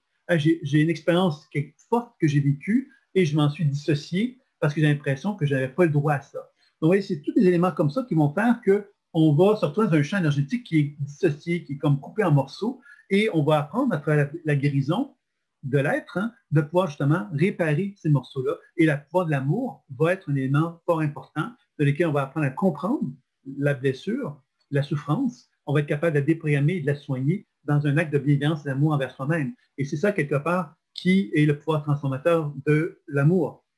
Évidemment, donc, ces deux volets-là que je vous ai parlé, la mission de vie et le pouvoir transformateur de l'amour, ça correspond à la première journée d'un week-end qui va avoir lieu, donc, très bientôt au mois de novembre. Je crois que c'est le 21 et 22 novembre. Donc, c'est un enseignement qui va être en ligne et qui va proposer ces deux volets-là. Donc, de quelle façon que je peux expérimenter ma mission de vie et de quelle façon que la pleine conscience intuitive peut me permettre de l'approfondir. Et le deuxième volet, donc le pouvoir transformateur de l'amour, de quelle façon que je peux combiner le décodage intuitif, la déprogrammation et les soins pour apprendre à faire un travail d'amour sur moi-même et de quelle façon je peux l'expérimenter sur une autre personne aussi. C'est ça qu'on va découvrir à travers ces deux mini-ateliers de la première journée de ce week-end-là. Donc, si on continue notre petit chemin, notre petit voyage, nous avons également l'auto-guérison. L'auto-guérison, c'est le troisième volet. Pourquoi maintenant vouloir s'auto-guérir? Bien évidemment, j'ai identifié la mission de vie. J'ai reconnu quelque part qu'en moi, il y avait donc un contrat que j'avais mis en place. C'est ce que je vous invite à faire. Hein? Donc, identifier votre mission de vie, mettre en place un contrat sacré tel que je vous l'ai proposé. Après ça, évidemment, de reconnaître quelque part de quelle façon que maintenant que j'ai reconnu que j'avais envie de changer ma vie, de quelle façon que je pourrais l'incarner. Mais pour incarner ce changement-là, il faut d'abord que je m'aime. Alors, de quelle façon je vais cultiver l'amour? Mais c'est à travers l'observation, l'attention que je peux faire avec moi-même, où je vais apprendre donc simplement à porter régulièrement de l'attention pour cultiver l'amour avec moi-même. Donc, je vais observer mes pensées, mes émotions, ma façon de gérer mon énergie, pour apprendre à m'aimer d'une façon progressive et régulière. Alors, évidemment, ce sont des éléments que je vous donne comme ça pour vous donner des pistes pour pouvoir cheminer à travers ça. Et quand j'incarne cette lumière-là, bien, inévitablement, plus je m'incarne, plus je m'aime, je vais être capable de devenir plus conscient par mon élargissement de l'amour de mon cœur, je vais devenir de plus en plus conscient des perturbations qui peuvent être en moi. La pleine conscience intuitive, elle est beaucoup liée au chakra du cœur qui se développe et qui fait que je m'aime de plus en plus et que dans cet amour-là, je peux apprendre donc finalement à mettre en lumière tout ce qui est désordonné en moi, par exemple. Donc c'est là que je vais apprendre à m'aimer dans certaines zones de désordre et je vais apprendre également à m'auto-guérir dans certaines situations où j'ai des problématiques de santé qui vont être plus présentes. Alors, l'auto-guérison, évidemment, c'est quoi? C'est que quand j'observe une personne devant moi, ce que je vais constater, c'est qu'il y a une forme de lumière qui se dégage du corps physique de cette personne-là. Et cette lumière-là, j'en ai parlé tout à l'heure, il y a un physicien qui s'appelle Pop qui a mis en évidence que le corps humain est en intercommunication avec le cosmos. Alors, mes deux pieds sont reliés à l'énergie tellurique de la Terre et ça veut dire quelque part que la vie, l'énergie de la Terre, vient amener de la vie en moi. Elle vient m'apporter donc une certaine expression de vie en moi. Et cette énergie-là tellurique de la Terre me permet de me relier, donc, de m'ancrer à la Terre, finalement, puis cet ancrage-là va me permettre de me connecter avec le ciel. Et le ciel, c'est les énergies cosmiques, dont le Soleil. Et le physicien Pop lui a amené en évidence que le Soleil produisait donc de la lumière, des particules lumineuses qu'on appelle les photons. Et ces photons-là sont absorbés par nos cellules et les cellules vont ensuite réémettre de la lumière, comme un genre de phénomène de respiration biolumineuse. Alors, quand je regarde le champ énergétique d'une personne devant moi, qu'est-ce que je vois? Je vois son potentiel santé. C'est-à-dire que plus la personne a un mauvais potentiel de santé, c'est-à-dire qu'il y a des perturbations dans son expression lumineuse, plus je peux convenir que c'est une personne qui a donc des zones de faiblesse dans son corps et que si on ne fait rien, elle va développer la maladie. Par contre, si on fait des actions pour rétablir cette lumière-là dans son corps, on va lui redonner son potentiel santé qu'elle avait perdu. Ben, vous voyez que c'est ça un peu qui va être l'idée de base de l'auto-guérison, c'est d'apprendre effectivement à faire des voyages en moi pour être capable de m'accompagner journalièrement dans un travail de guérison pour garder mon potentiel santé au maximum. Ça veut dire quoi? Ça veut dire que mon corps va vieillir moins rapidement de cette façon-là. Je vais favoriser un grand mot, attention, négantropie. Négantropie, c'est un terme qu'on utilise beaucoup en physique quantique, mais aussi en médecine quantique, qui met en évidence que moins j'ai de friction dans mon corps, plus l'énergie circule de façon fluide et libre, moins le corps va vieillir, puisque l'énergie va se régénérer d'une façon continue, qui veut donc dire que mon corps va vieillir moins rapidement. Par opposé, on va appeler l'entropie lorsque le corps a des tensions, des frictions qui vont faire qu'il va y avoir une usure qui peut être même prématurée. C'est-à-dire que je pourrais même vieillir plus rapidement dans un cas d'entropie, puisque mes ressources énergétiques vont être dépensées beaucoup plus fortement pour essayer d'avoir un certain équilibre dans ma vie. Ainsi, moi, je suis plein de déséquilibre en moi, ça ne paraît pas physiquement, sauf que dans mon champ énergétique, je peux avoir plein de perturbations, et ces perturbations, ben, ils vont se manifester sous forme d'entropie, donc d'usure prématurée, qui vont vieillir mon corps. Alors donc, tout le travail d'auto-guérison ben, va consister justement à faire des voyages en moi pour rétablir la circulation énergétique, pour amener justement une position où la lumière devienne de plus en plus abondante dans tout mon corps, dans tout mon être. Et comment je vais faire ça? Bien évidemment, c'est en comprenant la cause de ma problématique de santé. Hein? Donc, arriver à questionner les perturbations qui sont en moi pour en comprendre la cause. Je vais ensuite chercher à faire un travail donc, de déprogrammation. Je vais demander aux régions de mon corps qu'est-ce qu'elles ont besoin pour être plus en paix et en harmonie, et je vais leur donner. Parce que ce qui est merveilleux dans la déprogrammation, c'est que l'on peut, par le pouvoir des tensions, par le pouvoir de l'imaginaire, prendre notre véhicule imaginaire, mettre plein de belles intentions dedans, qui vont correspondre à la demande qui nous a été faite, et on va l'envoyer, et on va constater qu'en faisant ça, il y a donc des transformations qui vont en résulter. C'est un peu comme si on permettait à une communication, à une discussion de prendre forme, qu'elle soit de plus en plus fluide, de plus en plus harmonieuse entre moi et mon corps. Et c'est comme ça que je vais finalement permettre à la négantropie de se remettre en place, à permettre à la vitalité de se remettre en place, à des changements de croyances de se mettre en place pour que la santé puisse redevenir, être au rendez-vous finalement.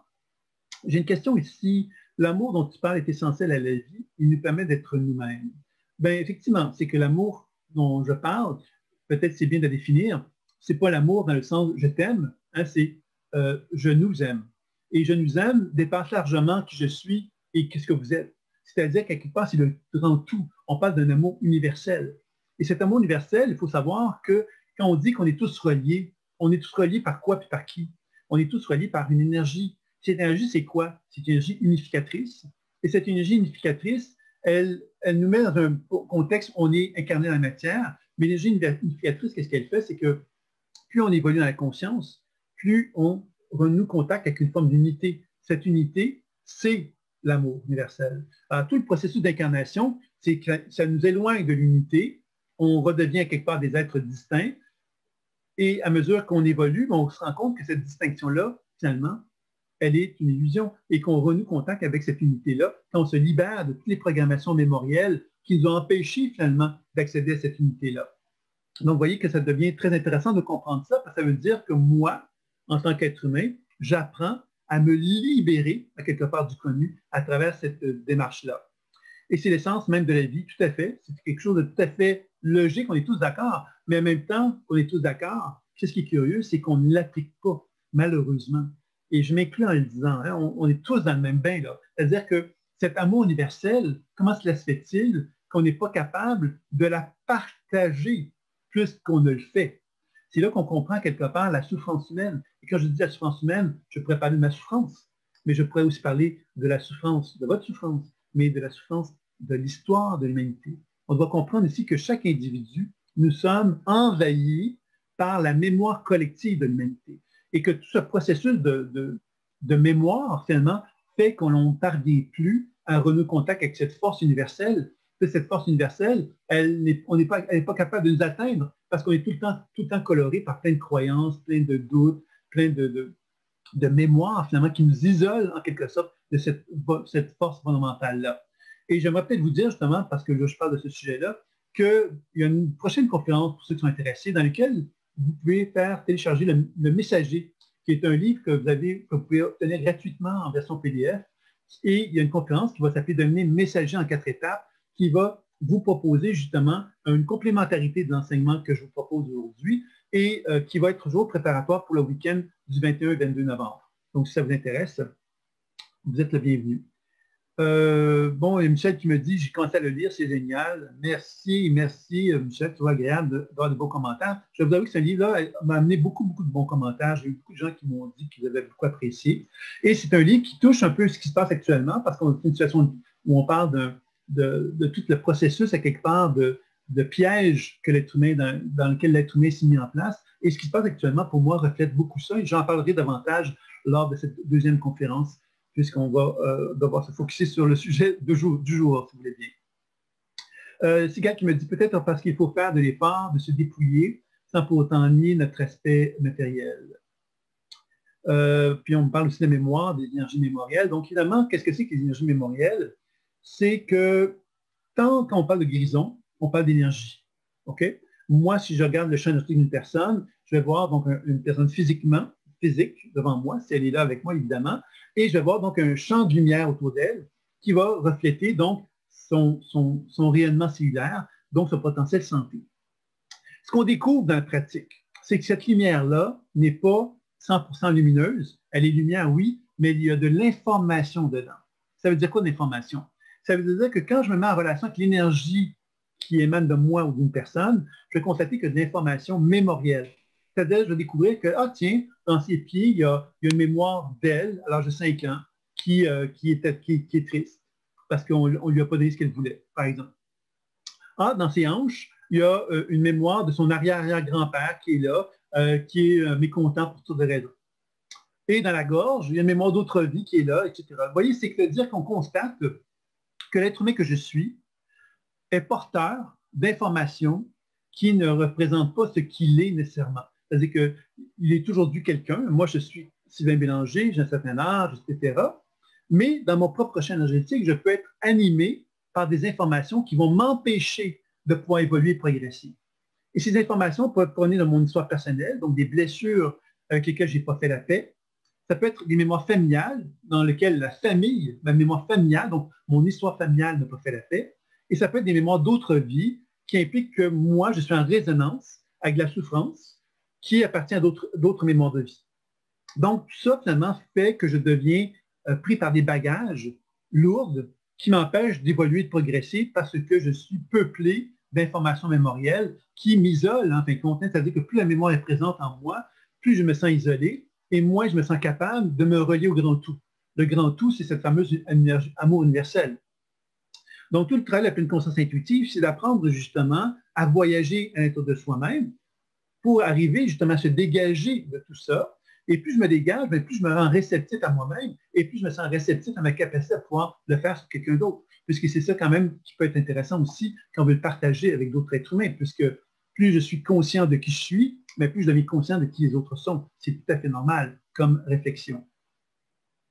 Miel qui me dit merci de nous redonner les références du livre. En fin de compte, moi, ce que je te dirais, Miel, c'est que tu peux te référer à l'organisateur avec lequel tu es en contact. Et à ce moment-là, ils vont pouvoir te donner le lien pour que tu puisses accéder au livre Le Messager en version PDF. Et aussi pour la conférence qui aura lieu, donc, si je ne me trompe pas, le 17 novembre, même heure, 20h ou 14h. Donc, c'est ça un petit peu que je te dirais par rapport à ça. Par exemple, si tu as des questions, tu pourras me revenir là-dessus. Ou si tu fais partie de mon mailing list, dans les mails que j'envoie, l'information, elle est là également. Tu vas la retrouver pour pouvoir t'inscrire directement. Donc, vous voyez que l'idée de l'auto-guérison, c'est qu'on va utiliser des techniques énergétiques qui vont, par exemple, être le transfert d'énergie. Le transfert d'énergie va être utilisé pour amener de la lumière dans mon propre corps. Donc, je vais rétablir la lumière qui est dans mon corps, puisqu'on l'a compris que s'il y a un manque de lumière dans mon corps, je vais la redonner. Et qu'est-ce qui va être intéressant, c'est que quand je donne de la lumière dans mon corps, il y a donc des réactions dans mon corps qui vont résulter. Ces réactions vont être de quel ordre? Ils vont être d'ordre énergétique. Il va y avoir des transformations énergétiques qui vont se faire, des risques que ça devienne de plus en plus lumineux, ce qui est une bonne chose. Il peut y avoir également des réactions émotionnelles et psychiques, donc des mémoires qui vont réagir, des consciences mémorielles qui vont réagir. Donc, plus je rétablis de champ énergétique dans mon corps, plus il y a des réactions psycho-émotionnelles qui peuvent en résulter. Et c'est là, effectivement, qu'on peut arriver donc à constater cela. Donc, vous voyez que ça, c'est un travail qui va être important donc, de faire. Donc, de devenir conscient que oui, je peux mettre de la lumière dans mon corps ou mettre de la lumière dans le corps d'un partenaire, mais que quand je mets de la lumière, c'est peut-être normal qu'il y ait donc des réactions qui puissent en résulter et que grâce à la pleine conscience intuitive, je puisse être capable de devenir conscient des réactions, de la déprivation et des soins qui va faire que je vais favoriser donc un bien-être dans mon être et un bien-être dans mon entourage par le fait même. Alors, évidemment, il y a d'autres techniques d'auto-guérison qui sont vues dans le cadre de l'enseignement. Ça, je vous laisse le soin de le découvrir pour ceux qui suivront donc, le week-end. Mais le transfert d'énergie, c'est sans doute la technique la plus accessible à tous. Si on se rappelle que l'enracinement, c'est ma relation avec l'énergie tellurique de la Terre et ma relation avec l'énergie du ciel, et que je fais circuler ces deux énergies-là en moi, je les canalise dans mon cœur, et dans mon cœur, je les dirige vers mes mains, et voilà, bingo, on est en train de faire un transfert d'énergie sur soi et sur un partenaire. Donc, si on y va très simplement, c'est des techniques qui sont très simples. Vous allez me dire, oui, mais il y a du Reiki, il y a du ça, il y a plein de techniques quelque part, puis il y en a qui sont beaucoup plus complexes. Oui, mais si on ramène à la simplicité de la chose, on est tous guérisseurs. On est tous capables de faire venir l'énergie de la terre, celle du ciel, de cultiver ça dans notre cœur, et ensuite de distribuer dans nos mains grâce au véhicule imaginaire, et ensuite de distribuer cette lumière-là en soi ou vers un partenaire. Donc, moi, je vous dirais, lancez-vous, expérimentez, puis voyez que ce n'est pas des blagues, c'est simple comme ça. Là. On a souvent l'impression de complexifier les choses. Pourquoi? Même parce qu'on manque de foi en soi. On n'a pas confiance au fait qu'on est des êtres merveilleux. Et on est né sur Terre avec cette merveille, mais on n'a pas eu la chance d'accueillir cette merveille en soi parce que justement, on ne nous a pas jamais donné un encadrement permettant cette beauté-là de prendre forme. Et je pense que c'est peut-être le temps pour nous de nous rappeler ça, que c'est quelque chose d'important de pouvoir mettre en place cela. Ensuite, donc, après l'auto-guérison, évidemment, il y a un quatrième aspect que je voulais aborder, évidemment, qui est celui donc, de la pratique d'un partenaire. Et avant tout, il y a une petite question qui m'est proposée ici. Marie-Lise, bonsoir Marie-Lise, comment faites-vous pour savoir quelle est la mémoire précisément qui se trouve au pied ou à la hanche? Bien, c'est ça la pleine conscience intuitive, c'est-à-dire que c'est un voyage. Tantôt, j'ai dit qu'on utilisait un véhicule, qui est l'imaginaire, pour voyager en moi, voyager vers un partenaire. Alors, c'est ce voyage-là qui va déterminer la qualité de l'information qui peut être présente. Par exemple, je vous donne un exemple. Moi, je voyage en toi, Marie-Lise, je me permets de te tutoyer, j'espère que ça ne te gêne pas, mais et je me mets en relation avec toi et je vais donc capter de ton corps des informations. Alors, ces informations, elles peuvent être au niveau des pieds, elles peuvent être au niveau des chevilles, des hanches, des épaules, de la tête. Il y a plein d'informations potentielles qui peuvent en résulter. Alors moi, je ne peux pas à l'avance dire, ah, ben ça va être au pied, puis si c'est au pied, ça veut dire telle chose. Bien sûr qu'on peut arriver à développer ce que j'appellerais un genre de langage universel, hein, qui donne des bases. Mais vous savez tous comme moi que quand on veut apprendre une langue, on peut avoir des bases, mais être capable de parler la langue, c'est autre chose. Donc moi, je suis en train d'écrire, j'ai 2 livres qui vont présenter les bases. Hein. Il y a un livre sur la spirale évolutive qui présente une typologie, qui va donner donc un genre de langage autour des chakras, et un autre qui s'appelle la symbolique psychoénergétique des organes, qui va présenter justement un langage au niveau des systèmes et des organes du corps. Mais ce langage-là, c'est un langage qui est de l'ordre de la théorie, qui nous donne des balises pour être capable de parler, de se débrouiller, disons. Mais si on veut parler de véritable langage intuitif, on doit être intuitif. Et pour faire ce voyage intuitif-là, ben, ça veut donc dire qu'on doit apprendre à voyager à l'intérieur de soi et faire des voyages. Alors, faire des voyages, comment? Ben, c'est de simplement voyager. Ah, ben tiens, je vais voyager dans mon pied, dans mes chevilles, dans mes mollets, dans mes genoux, dans mes cuisses. Je vais voyager dans mon corps. Et quand je vais voyager dans mon corps, si on y va très doucement et dans un état de calme, de tranquillité, on va constater que, ah, c'est drôle, hein? Dans mes chevilles, je sens du froid, par exemple. Ah, mais par contre, dans mon genou, je sens très chaud. Ou, ah, je sens de la tristesse dans mes chevilles, mais je sens de la colère dans mes genoux. Je donne des exemples, mais pour faire comprendre qu'à travers ce voyage-là, on constate qu'il y a des informations qui se manifestent à moi, que je n'ai pas commandées, que je n'ai pas voulu, que je n'ai pas voulu consciemment, et qui se manifestent et qui s'imposent à moi. Quand je le fais sur un partenaire, c'est la même chose. Si je fais un voyage dans l'énergie de mon partenaire, je vais constater que quand je suis au pied, il se passe quelque chose, au cheville, il se passe quelque chose, et ainsi de suite. Si je prends le temps de le faire vraiment dans un état de lenteur, pour prendre le temps de se laisser imprégner par l'énergie de mon partenaire, c'est là que je vais être capable justement de constater qu'il y a donc des informations énergétiques que je vais capter, à des endroits où c'est plus perturbé, c'est surchargé, c'est hyperactif, c'est hypoactif au niveau énergétique. Je vais constater que dans ces surcharges-là, par exemple, ah, ben, il y a des émotions, de l'émotion de tristesse, c'est relié à une expérience vécue d'âge de 8 ans, ces expériences d'enfants de souffrance de l'âge de 8 ans est en relation avec une mémoire familiale, elle peut être en relation avec une mémoire d'autre vie. Ça, je commence à comprendre que grâce à la pleine conscience intuitive, on peut voyager et déterminer quelque part de quelle façon qu'on peut augmenter notre niveau d'information intuitive, parce que justement, on comprend quelque part que grâce au véhicule imaginaire, il suffit par notre intention de voyager. Voyager où? Bien, voyager dans le passé, dans mon histoire personnelle, voyager dans le passé, dans mon histoire familiale, voyager dans les mémoires d'autres vies.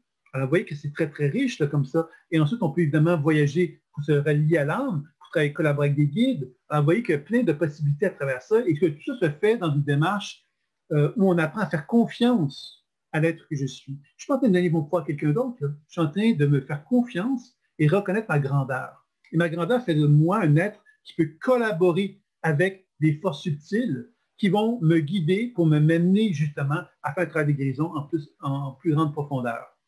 Oui, c'est un peu comme ça que je dirais ça. J'espère, Marie-Lise, que j'ai répondu à tes questions. Sigal qui me dit merci Sylvain de viser la simplicité et de nous rappeler cette simplicité. Ben, je te remercie. Je suis moi-même très simple, hein, donc c'est peut-être normal que je sois en mesure de vous parler de simplicité, puisque je ne serais pas capable de parler autrement. Mais blague un peu, parce que des fois, ça m'arrive d'être un peu compliqué. Mais ceci dit, ce que j'aimerais en fin de compte dire par rapport à ce que tu viens de dire, Sigal, c'est très important parce que pour moi, la pratique intuitive, c'est un jeu d'enfant. C'est vraiment un jeu d'enfant. Puis quand j'ai commencé au tout début, que c'était facile pour moi, je ne comprenais pas ce qui se passait. Tout le monde se demandait qu'est-ce qui se passait. C'est que moi, j'ai l'impression que j'avais, à quelque part, sans m'en rendre compte, une forme de simplicité. Et la simplicité, ça a été magique, ça s'est fait tout seul, puis j'ai jamais posé de question à savoir, mais comment je vais faire? Mais non, ça s'est fait naturellement. Alors, quand on est à ce mode de fonctionnement où on est en relation avec notre imaginaire, puis on laisse le monde imaginaire se déployer devant nos yeux, de comprendre que l'imaginaire est vraiment un support pour me permettre de voyager en moi et en partenaire, on découvre véritablement quelque chose de fascinant et de merveilleux. Et ça, je pense que c'est vraiment quelque chose qu'on a tendance à oublier parce qu'on est devenu adulte. Et souvent, en tant qu'enfant, qu'est-ce qu'on s'est fait dire? Fais attention à ton imagination. Hein? On a bien appris à quelque part à ne pas faire confiance à notre imagination. Et qu'est-ce qu'on a fait? On a appris à ne pas faire confiance aussi. On ne pas faire confiance à ne crois pas en toi. Hein? Crois en Jésus. Crois au professeur, crois en tes parents, crois à plein de monde, mais ne crois pas en toi. Là, je fais une caricature en disant comme ça. Mais on n'a pas appris à reconnaître qu'on était des êtres merveilleux.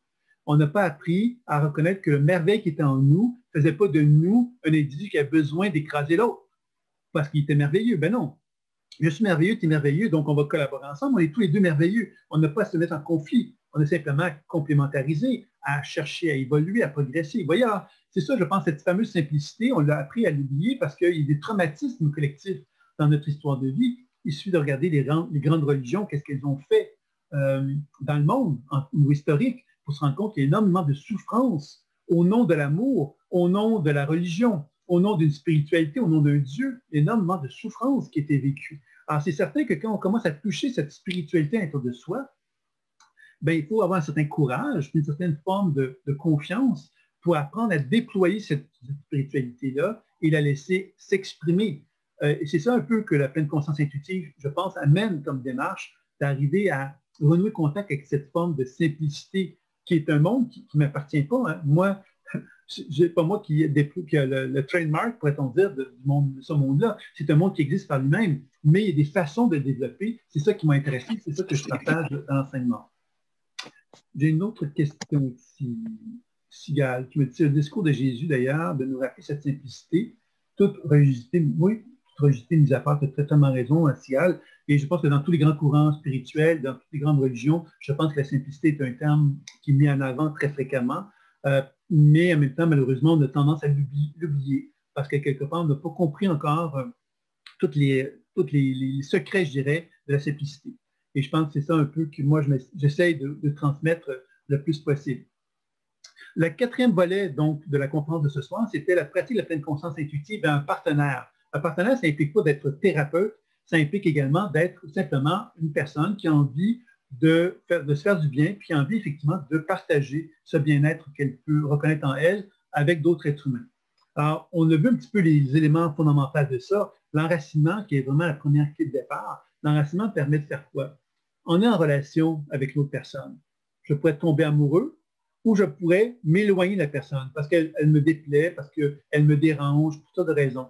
Donc, que ce soit tomber ou je sois en retrait de la personne, je suis en réaction de cette personne-là. Donc, dans la pratique de l'enracinement, qu'est-ce qu'on enseigne à faire? C'est, je ne veux pas, moi, tomber, je ne veux pas rejeter la personne. Je veux être dans une position d'alignement avec mon être qui va faire que cette personne-là, même si elle a, selon moi, une façon de fonctionner qui pourrait me déranger, je vais apprendre à observer ce qui se passe en moi. C'est là qu'on joint la notion de pleine conscience. La pleine conscience intuitive, c'est de reconnaître ce qui se passe en moi et de commencer à interagir avec ce qui se passe en moi pour en comprendre les mécanismes, pour être capable de mieux comprendre ma relation que j'ai avec l'autre personne, pour ne pas la rejeter, pour ne pas être en réaction vis-à-vis d'elle. Parce que si je suis en réaction ou je la rejette, qu'est-ce que je suis en train de faire? Je ne suis pas en train de l'aider. Je suis en train de raisonner avec elle. Alors, tomber amoureux, bien, quelque part, ça peut être intéressant. Tomber amoureux, c'est une sensation qui est très agréable. Hein? Mais quand on tombe amoureux d'une autre personne, bien, on donne à l'autre personne un certain pouvoir qui peut entraîner des dynamiques malsaines dans les relations.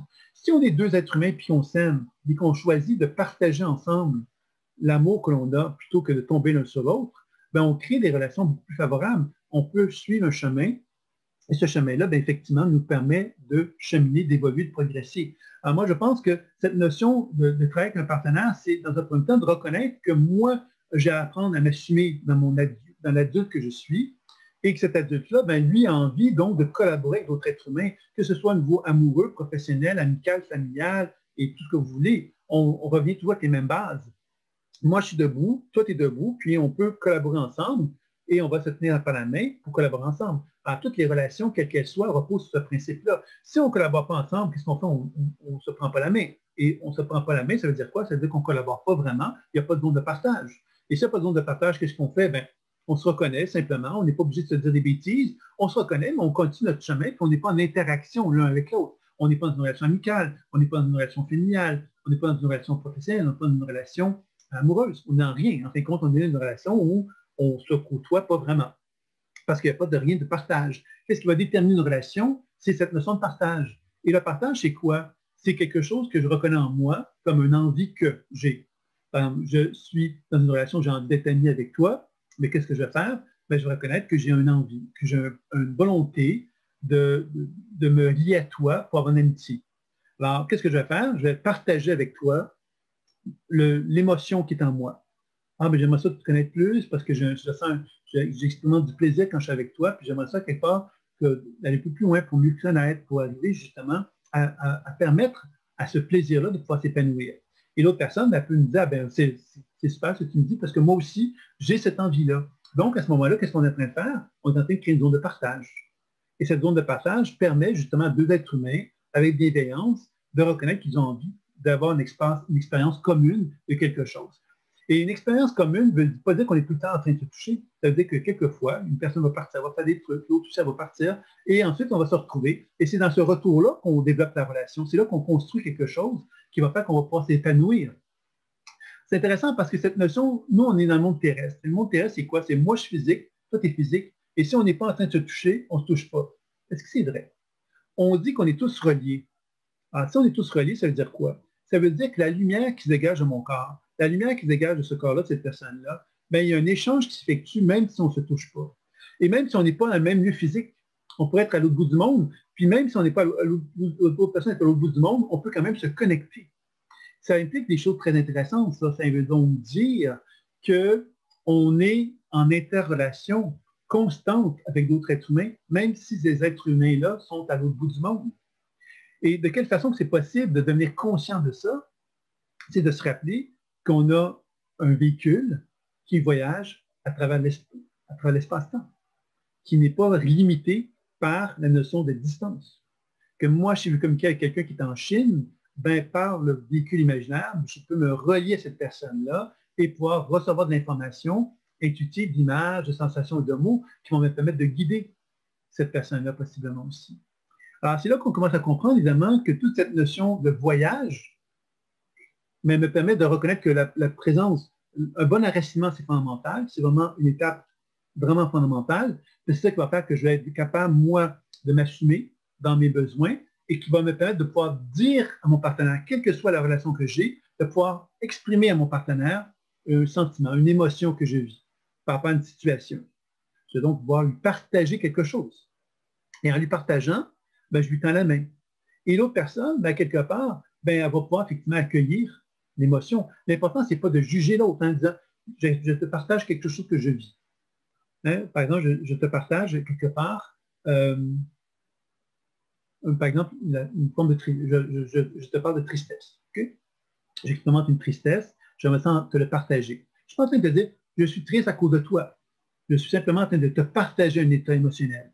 Cet état émotionnel que je suis en train de te partager, ben, j'ai envie simplement de te le partager pour qu'il y ait communication, qu'il y ait un échange.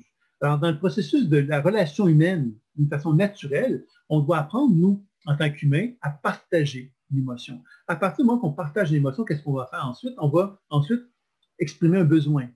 Hein? Je suis triste, puis j'ai envie quelque part que tu prennes le temps, qu'on s'assoie, puis que tu puisses simplement, qu'on puisse pouvoir parler calmement quelque part de ce que j'aimerais te parler parce que je t'apprécie beaucoup, puis j'aurais envie effectivement qu'on prenne ce temps-là. Ça me ferait un plus grand bien parce que je me sens triste, parce que j'ai l'impression que quelquefois, ben, on n'a pas ce temps-là qu'on aurait besoin, il me semble, pour pouvoir être bien. Est-ce que tu serais d'accord? Si la personne dit oui, qu'est-ce qu'elle fait? On est en train de créer un lien de partage. Avouez que dans la communication naturelle entre êtres humains, on doit apprendre à faire ça. Et je tiens à dire que je m'inspire en vous disant ça de la communication non violente de Marshall Rosenberg. Ceux qui ne connaissent pas, je vous invite à la découvrir. Alors, cette façon de communiquer, c'est une volonté de communication non violente qui est basée sur un principe d'humanité. C'est-à-dire que moi, je veux communiquer humainement parlant avec un autre être humain et je veux être bienveillant avec cette personne-là. Donc, je ne veux pas être méchant, je ne veux pas être dur, je ne veux pas être bousculant, je ne veux pas le pointer du doigt. Je veux vraiment chercher à avoir une relation avec lui de communion, de collaboration. Et dans le processus intuitif, c'est exactement la même chose qu'on va retrouver. C'est-à-dire que quand je suis avec une personne, si je me mets en relation avec cette personne-là intuitivement, ben, je ne vais pas commencer à la juger. Je vais prendre le temps d'accueillir ce qu'elle est, d'accueillir les images, les sensations, les mots qui vont se manifester de cette personne-là. Qu'est-ce que je vais faire? Ben, je vais prendre le temps quelque part de décrire ce que je vois, ce que j'entends, ce que je ressens, objectivement, dans une position de témoin. Je vais ensuite prendre le temps de questionner ces perceptions-là. Donc, quand je dis questionner ces perceptions-là, je ne suis pas en train de dire questionner à la personne. Je suis en train de questionner la perception qui émane de la personne. Et dans ce processus-là où je suis en train de discuter avec des perceptions, je vais potentiellement arriver à une compréhension de ce que le corps souhaite me communiquer. Et ensuite, je vais pouvoir partager avec mon partenaire ce que j'ai expérimenté dans les formations qui m'ont été données. C'est un partage qui va être plus ou moins clair, possiblement. mais c'est un partage qui va me permettre d'établir une relation, un échange avec mon partenaire, encore une fois. Et ensuite, évidemment, la déprogrammation, qu'est-ce que c'est? La déprogrammation, c'est de demander ce que, hein, on peut demander à notre partenaire physiquement aussi, bien sûr, qui peut être fait, mais dans une démarche intuitive, dans le silence toujours, quand on a compris la raison d'être de ce qui émanait de cette personne-là, on peut aussi lui demander qu'est-ce qu'elle a besoin dans l'immédiat pour changer la situation. Donc, dans le silence, on peut faire des actions thérapeutiques qui vont amener des changements dans l'exploration de ce que la personne vit à l'intérieur d'elle-même. Et à partir de là, on peut faire ensuite une action de soin qui va amener justement au partenaire un sentiment de plus grande fluidité et d'harmonie avec lui-même. Dans le cadre du week-end du 21 du 22 novembre, dans la deuxième journée,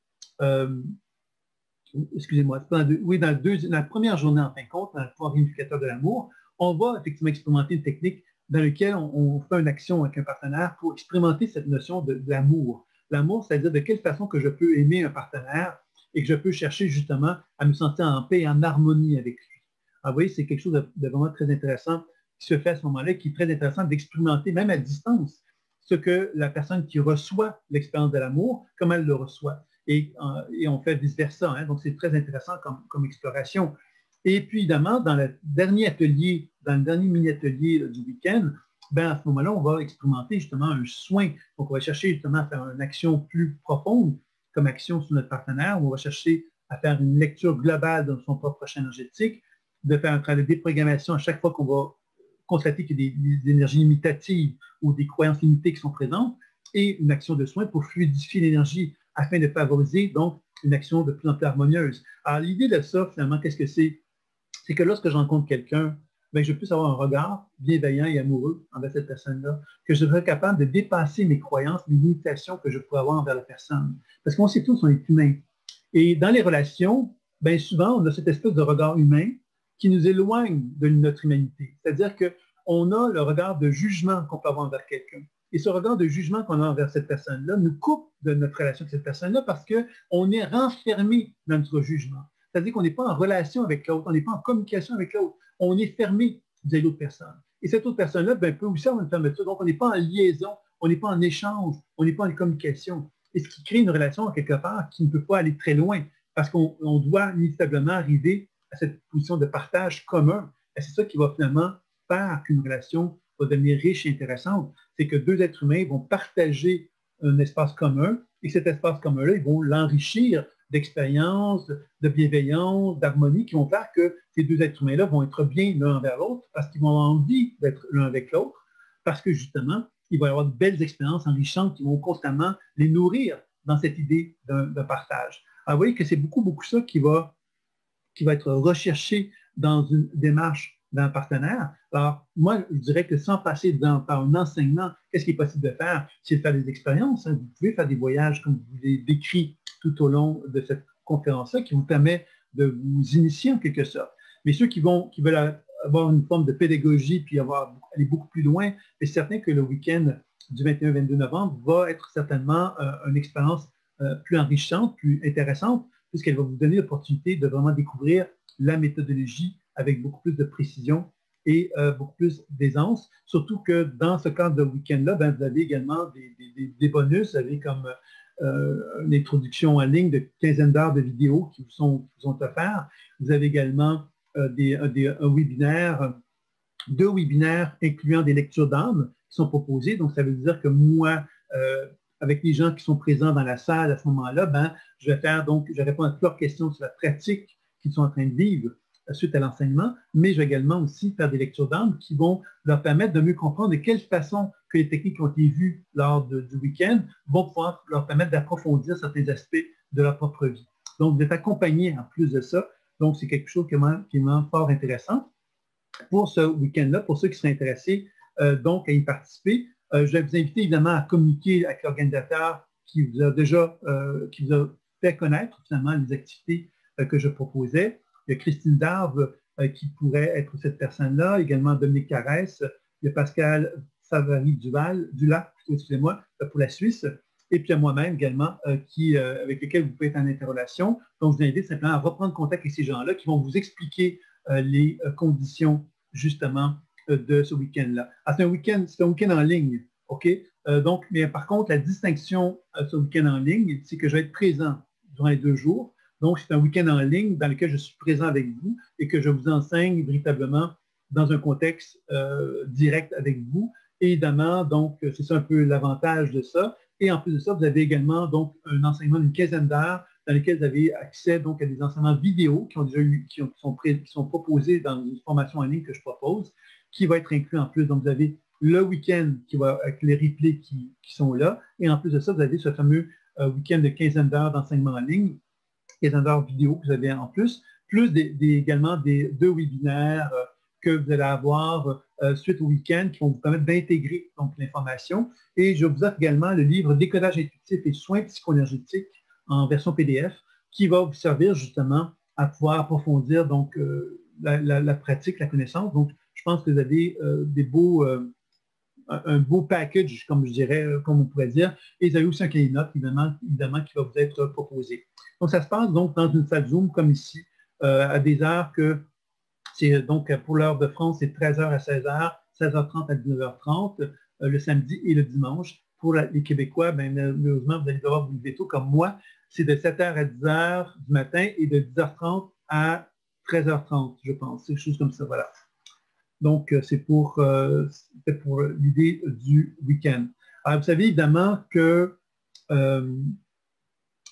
plus de ça, vous avez aussi l'opportunité d'assister à la conférence du 17 novembre, dans laquelle vous avez donc le petit livre messager en plus. Donc, vous avez comme 2 livres possiblement que vous pouvez acquérir.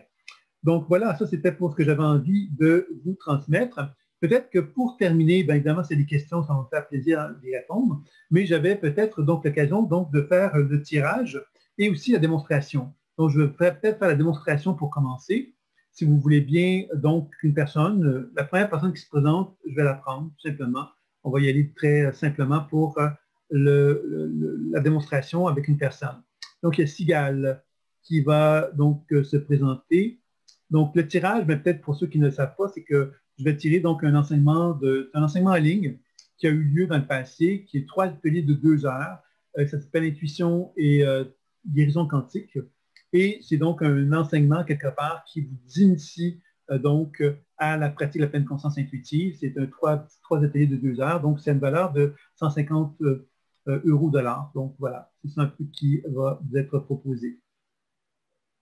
Ben, je ne sais pas, tu me dis ça, Sigal, mais moi, je ne sais pas. Pardon. Sigal va être, je ne l'ai pas vu, peut-être Evelyne. Ah oui, d'accord. Oui, d'accord, tu as bien raison, Sigal, je n'avais pas vu Evelyne, donc je suis désolé, Evelyne, de ne pas avoir vu donc ta manifestation. Donc, on va y aller avec toi, Evelyne. Est-ce que tu as un thème particulier que tu aimerais regarder?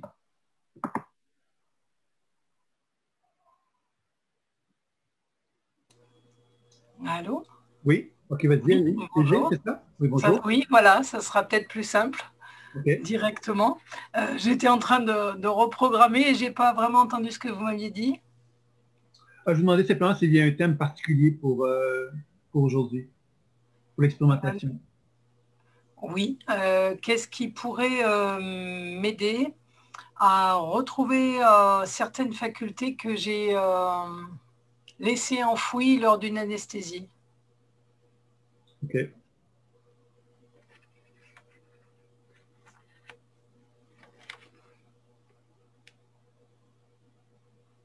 OK. Alors, moi, je vais vous dire qu'est-ce qui me vient dans un premier temps, OK? Parce qu'évidemment, c'est toujours ce qui vient qui est là. Donc, moi, ce que je sens dans un premier temps de toi, Evelyne, c'est que, je vais dire ça comme ceci, le bassin, la gorge, le cœur, excuse-moi, le bassin et le cœur, OK? Maintenant, entre le bassin et le cœur, il y a une torsion qui est là, OK? Une torsion énergétique qui touche la colonne vertébrale, OK? C'est comme ça que je le dirais. Et cette torsion-là, évidemment, est toute en liaison, je vais dire ça comme ceci, tu sais, quand on est une personne, quelque part qui se donne trop, OK? Se donne trop, c'est-à-dire finalement qu'on n'a pas appris à s'affirmer, on n'a pas appris à prendre sa place, on n'a pas appris à mettre des limites dans cette façon que l'on a de se donner. Ben, à quelque part, on est dans une position que moi j'appellerais de soumission. J'exagère en le disant comme ça, hein? De soumission qui fait quelque part qu'on s'éloigne de de cette forme de grandeur, je dirais, qui est en soi. Je ne sais pas comment tu reçois ça, Christine. Evelyne, excuse-moi. Oui. Je vois un petit peu et il est vrai que le stéo me dit toujours tu es vrillé au niveau du dos, au milieu du dos. Il y a une partie qui est vrillée dans un sens et l'autre en haut qui est vrillée dans l'autre sens. OK, OK. Donc, et je le ressens vraiment dans mon corps, oui, ça c'est vrai. Et là, on essaie maintenant, toi, là, la première action, c'est le constat. C'est un peu la lecture intuitive que je viens de faire. Maintenant, ce qu'on va faire, c'est que là, je vais proposer donc la deuxième action. La deuxième action, c'est la déprogrammation. Donc, je vais tenter donc de déprogrammer à ce moment-là, qui va permettre de voir un petit peu qu'est-ce qu'il y en a par rapport à ce que je vais voir. Ça va? D'accord.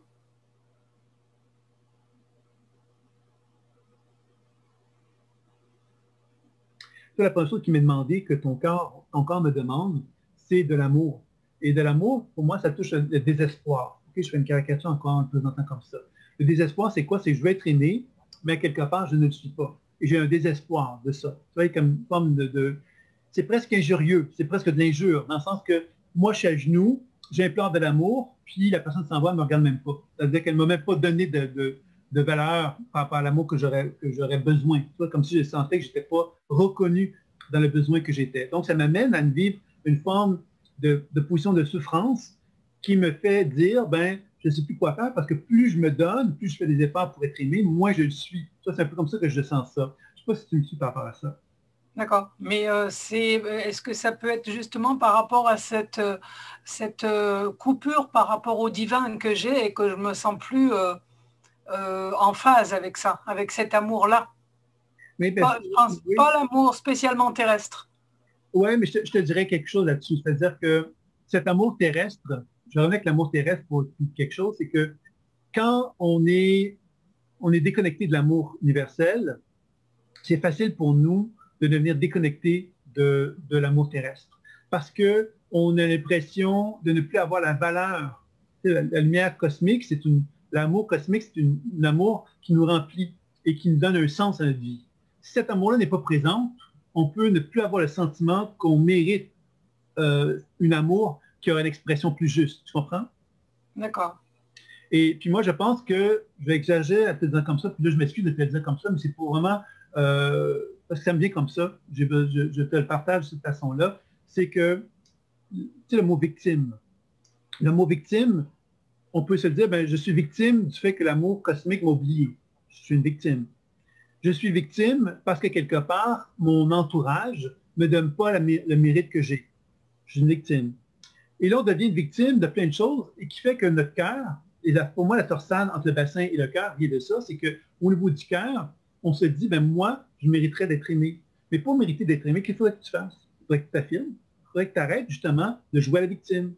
Jouer à la victime, c'est une position qui nous éloigne de l'amour qu'on a pour soi-même. Quelle que soit la raison d'être une victime, hein, on s'éloigne. Parce que si on est une victime, c'est-à-dire qu'on subit quelque chose. On accepte quelque chose. Donc, pour changer ça, il faut reconnaître à quelque part qu'on n'a plus envie d'être une victime. Et ça veut dire quoi? Ça veut donc dire d'assumer qu'il y a en nous une femme qui a une susceptibilité, un caractère, une force qu'elle n'a jamais osé exprimer parce qu'elle a l'impression que cette force-là pourrait l'éloigner de sa démarche spirituelle. Et je te dirais que c'est peut-être là le défi, c'est que tu dois reconnaître que cette voie, qui peut être une voie qui ne t'apparaît pas spirituelle, est une voie spirituelle parce qu'elle te permet de te reconnecter avec ta puissance et ta force. Je ne sais pas si tu me comprends ou pas. Oui, je vois un petit peu où est-ce que ça peut aller, on va dire. Puis le troisième aspect, c'est le soin. Tu vois, bien évidemment, on le fait, on comprend que là, je le fais comme une démonstration, donc je fais, pour vous montrer un petit peu. Alors, je vais essayer donc de dénouer les nœuds de tension dans la colonne pour voir un petit peu comment ça va se faire. Puis je vais te dire qu'est-ce qui se passe à ce moment-là. Ça va? D'accord.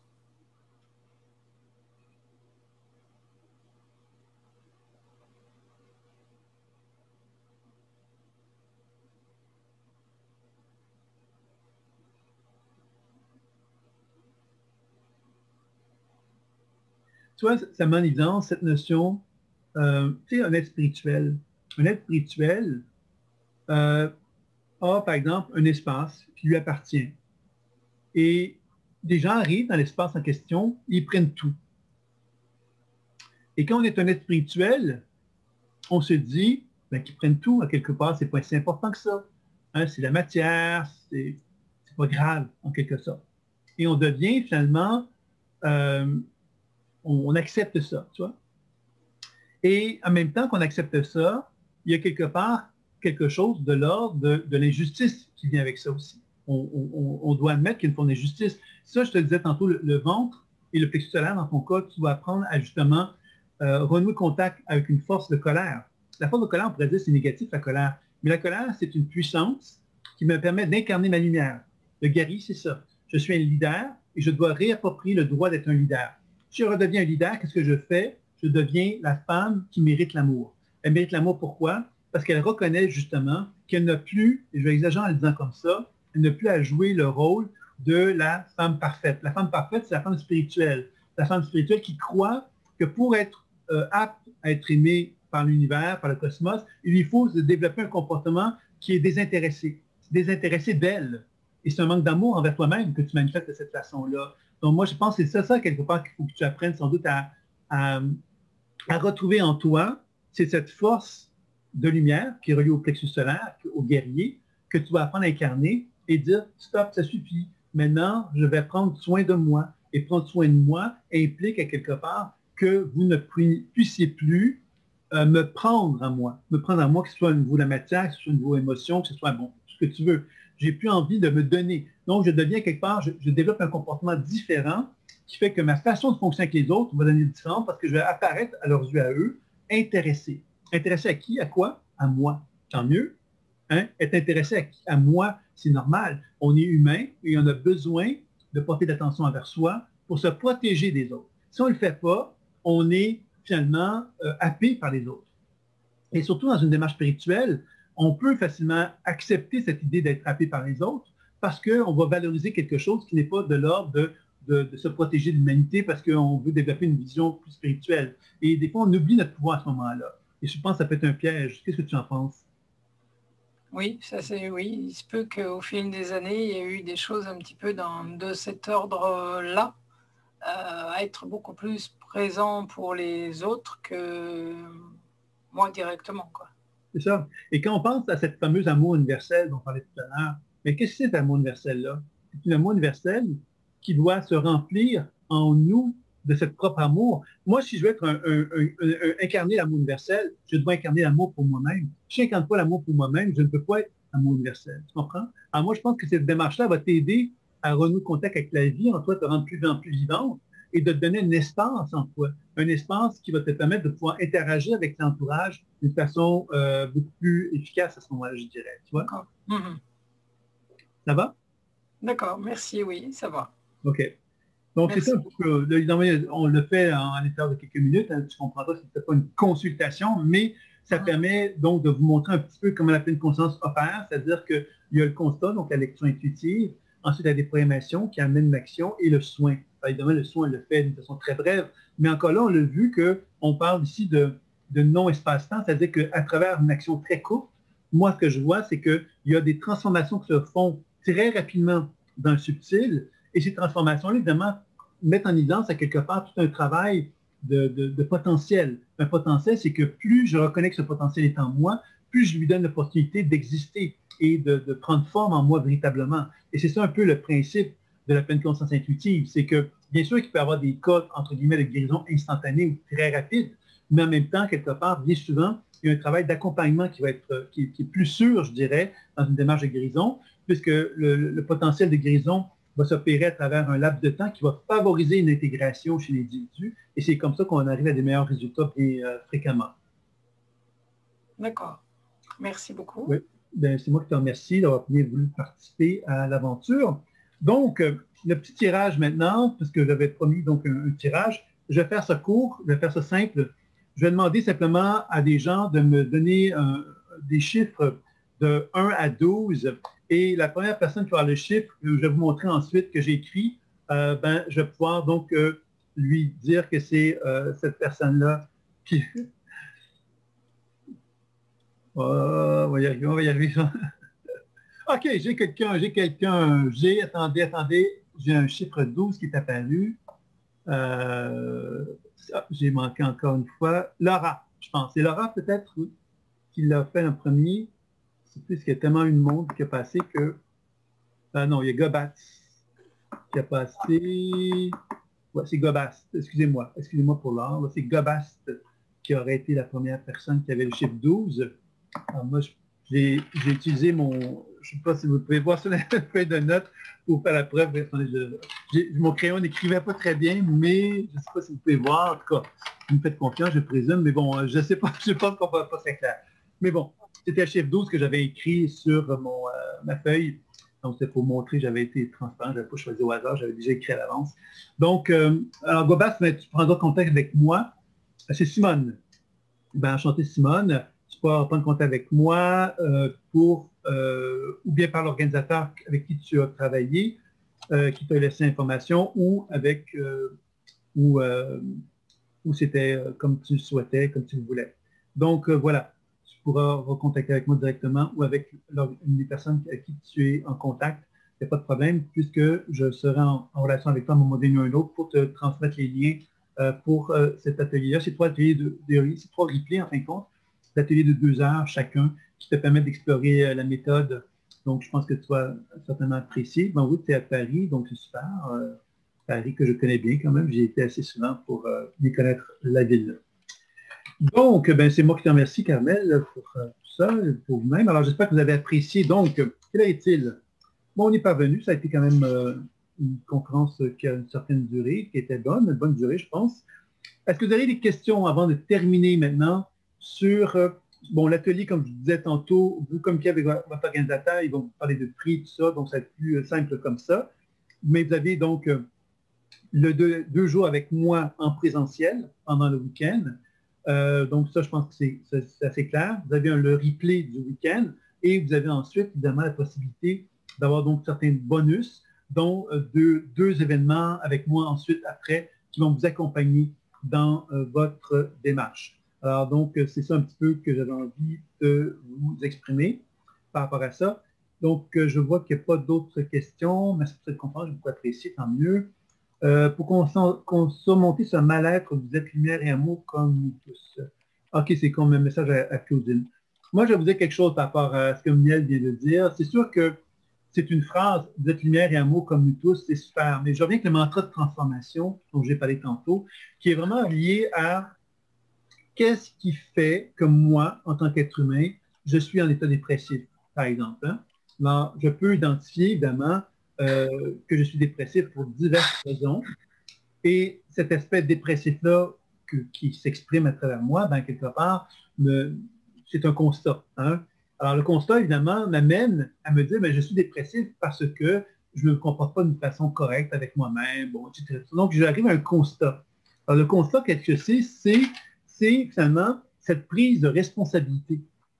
Alors, je suis en état de dépression parce que j'ai une certaine responsabilité dans une certaine situation. Et là, il ne s'agit pas de se juger là-dedans. Il s'agit vraiment d'y aller avec bienveillance et amour de soi pour manifester un pardon. Ce n'est pas toujours facile, le pardon, mais le pardon est quand même essentiel quand on veut entreprendre un changement. On ne peut pas continuer à s'en vouloir d'être dépressif si on veut changer. On doit arriver à accepter l'idée que je me pardonne, que j'ai de la gratitude parce que l'expérience de dépression m'a amené aujourd'hui à vouloir m'en sortir. Alors ça, c'est déjà une prise de conscience. Je veux aujourd'hui m'en sortir. Ça veut donc dire que je reconnais que j'ai la volonté de m'en sortir. Alors, cette volonté-là, c'est déjà essentiel. Hein, je pourrais dire, est-ce que je vais y arriver, est-ce que je n'y arriverai pas? Ça, c'est une autre chose. Mais si j'ai la motivation pour pouvoir le faire, je pense que c'est quelque chose de vraiment fondamental.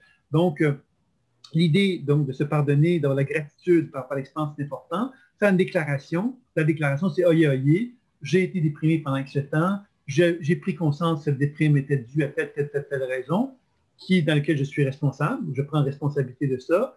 Et dorénavant, je vais développer un comportement qui va me permettre de changer cette situation-là. Ça peut être relié à des prises de décision. Je vais, par exemple, rencontrer un intervenant régulièrement. Ça peut être par des changements de comportement. Bon, il y a plein de choses qui peuvent être faites.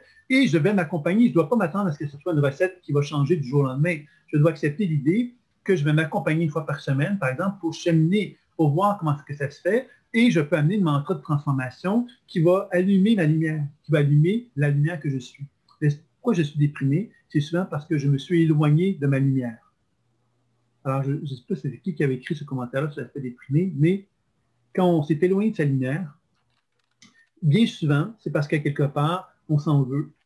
On n'a pas l'impression, quelque part, qu'on est parvenu à atteindre le chemin qu'on voulait prendre, etc. Et on peut s'en vouloir beaucoup, beaucoup, beaucoup. Et à quelque part, ben, faire un constat, c'est de reconnaître qu'on s'en veut pour telle raison et prendre responsabilité, c'est se dire, ben oui, je suis responsable de ça, mais est-ce que je vais m'en vouloir toute ma vie? Ou est-ce que je n'ai pas envie maintenant de me tendre la main? Me tendre la main, c'est entreprendre une démarche dans laquelle je vais commencer à me pardonner, commencer à avoir de la gratitude par rapport à l'expérience, comprendre que ça a un sens. Et que ce sens-là m'amène vers la déclaration qui amène le changement. Alors, c'est ça un peu que j'avais envie de répondre là-dessus. Puis le manteau de transformation, ça devient à ce moment-là une phrase qui va, non pas une phrase toute faite, une phrase qui va m'allumer intérieurement parce qu'elle va me parler de moi, elle va me parler du changement que je cherche à manifester. C'est quand même important de pouvoir envisager une démarche comme celle-là, de cette façon-là. Je regarde un petit peu si je pense que globalement, les gens ont l'air contents. Je suis content, moi aussi, que vous êtes contents. On est tous contents, donc c'est le bonheur total. Et je vous remercie donc de m'avoir permis de partager cette intervention avec vous. J'espère que vous avez apprécié. Je tiens à remercier Dominique Carès pour avoir bien voulu partager avec moi sa collaboration, me voyant dans la difficulté en début de conférence. Il m'a tendu la main. Je lui remercie de cet acte de bienveillance qu'il a manifesté à mon égard, car j'avais une certaine difficulté. Je vous remercie aussi pour votre patience, parce que ça a été un peu compliqué au tout début. Pour le coup du week-end, comme je vous disais tantôt, c'est que chaque organisateur a des propositions. Il y a des gens qui apportent et qui m'ont... par exemple, en Suisse, par exemple, on apporte des apports supplémentaires.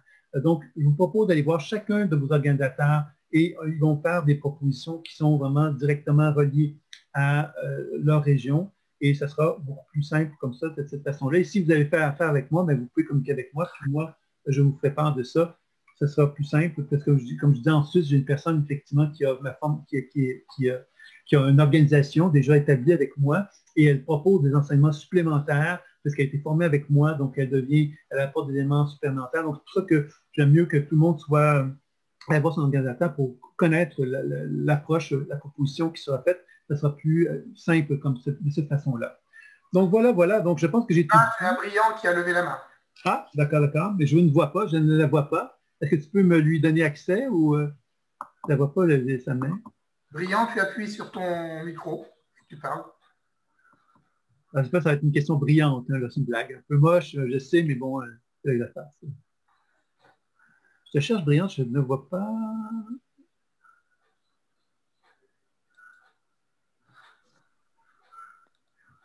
Peut-être qu'elle a fait une erreur en me faisant ça. Ah, merci pour tous, hein, j'apprécie l'appréciation que vous avez. Vous savez que donc une conférence le 17 novembre, vous allez être contacté par l'organisateur avec qui vous êtes affaire pour cette deuxième conférence avec le messager, si cela vous intéresse, ça sera une combinaison et ça va nous permettre d'aller un peu plus loin. On va approfondir la pleine conscience intuitive et de voir de quelle façon on peut devenir messager. Ça peut être intéressant, sachant ce qui se passe dans le monde actuellement. Ça peut être un élément fort intéressant pour vous tous. Et là, je cherche toujours la question. Non, ce n'était pas une question, c'était une main qui s'était levée. Ah, d'accord. OK. Bon, ben, vous êtes tout pardonné, ça n'a pas de problème. Bon, écoutez, je pense que je vais donc conclure ici. Donc, le 17 novembre, vous avez donc la conférence. Après le 17 novembre, je peux déjà vous dire qu'il y aura également une lecture psychique d'âme qui va être gratuite, qui va s'adresser à tous, qui va avoir pour objectif donc de vous donner des informations sur comment pouvoir répondre à vos questions, de quelle façon vous pouvez devenir un messager par rapport à votre vécu, votre histoire de vie, etc. Donc, je prendrai le temps de faire des petites lectures avec chacune des personnes qui sont présentes à la salle, dans la mesure, évidemment, de mes possibilités. Donc, ça va être une troisième invitation déjà que je peux vous confirmer. Alors, je vous en dirai plus pour lors du 17 novembre pour cet événement-là qui sera gratuit, qui n'est pas, donc, puis là, après le week-end, il y aura 2 événements aussi qui sont gratuits pour ceux qui ont payé le week-end. Et celle-ci, c'est un 3e événement gratuit également pour ceux qui auront envie d'en connaître un peu plus sur la façon de faire et pour vous assister, vous accompagner afin de devenir tous ensemble des messagers qui vont amener la transformation dans le monde. Parce qu'on en a besoin, et je pense qu'on a besoin aujourd'hui de gens qui vont favoriser la transformation dans le monde. Concernant tout ce qui se passe dans le monde, je pense que c'est important, quelque part, qu'on se donne les moyens maintenant pour se prendre en charge, se prendre en main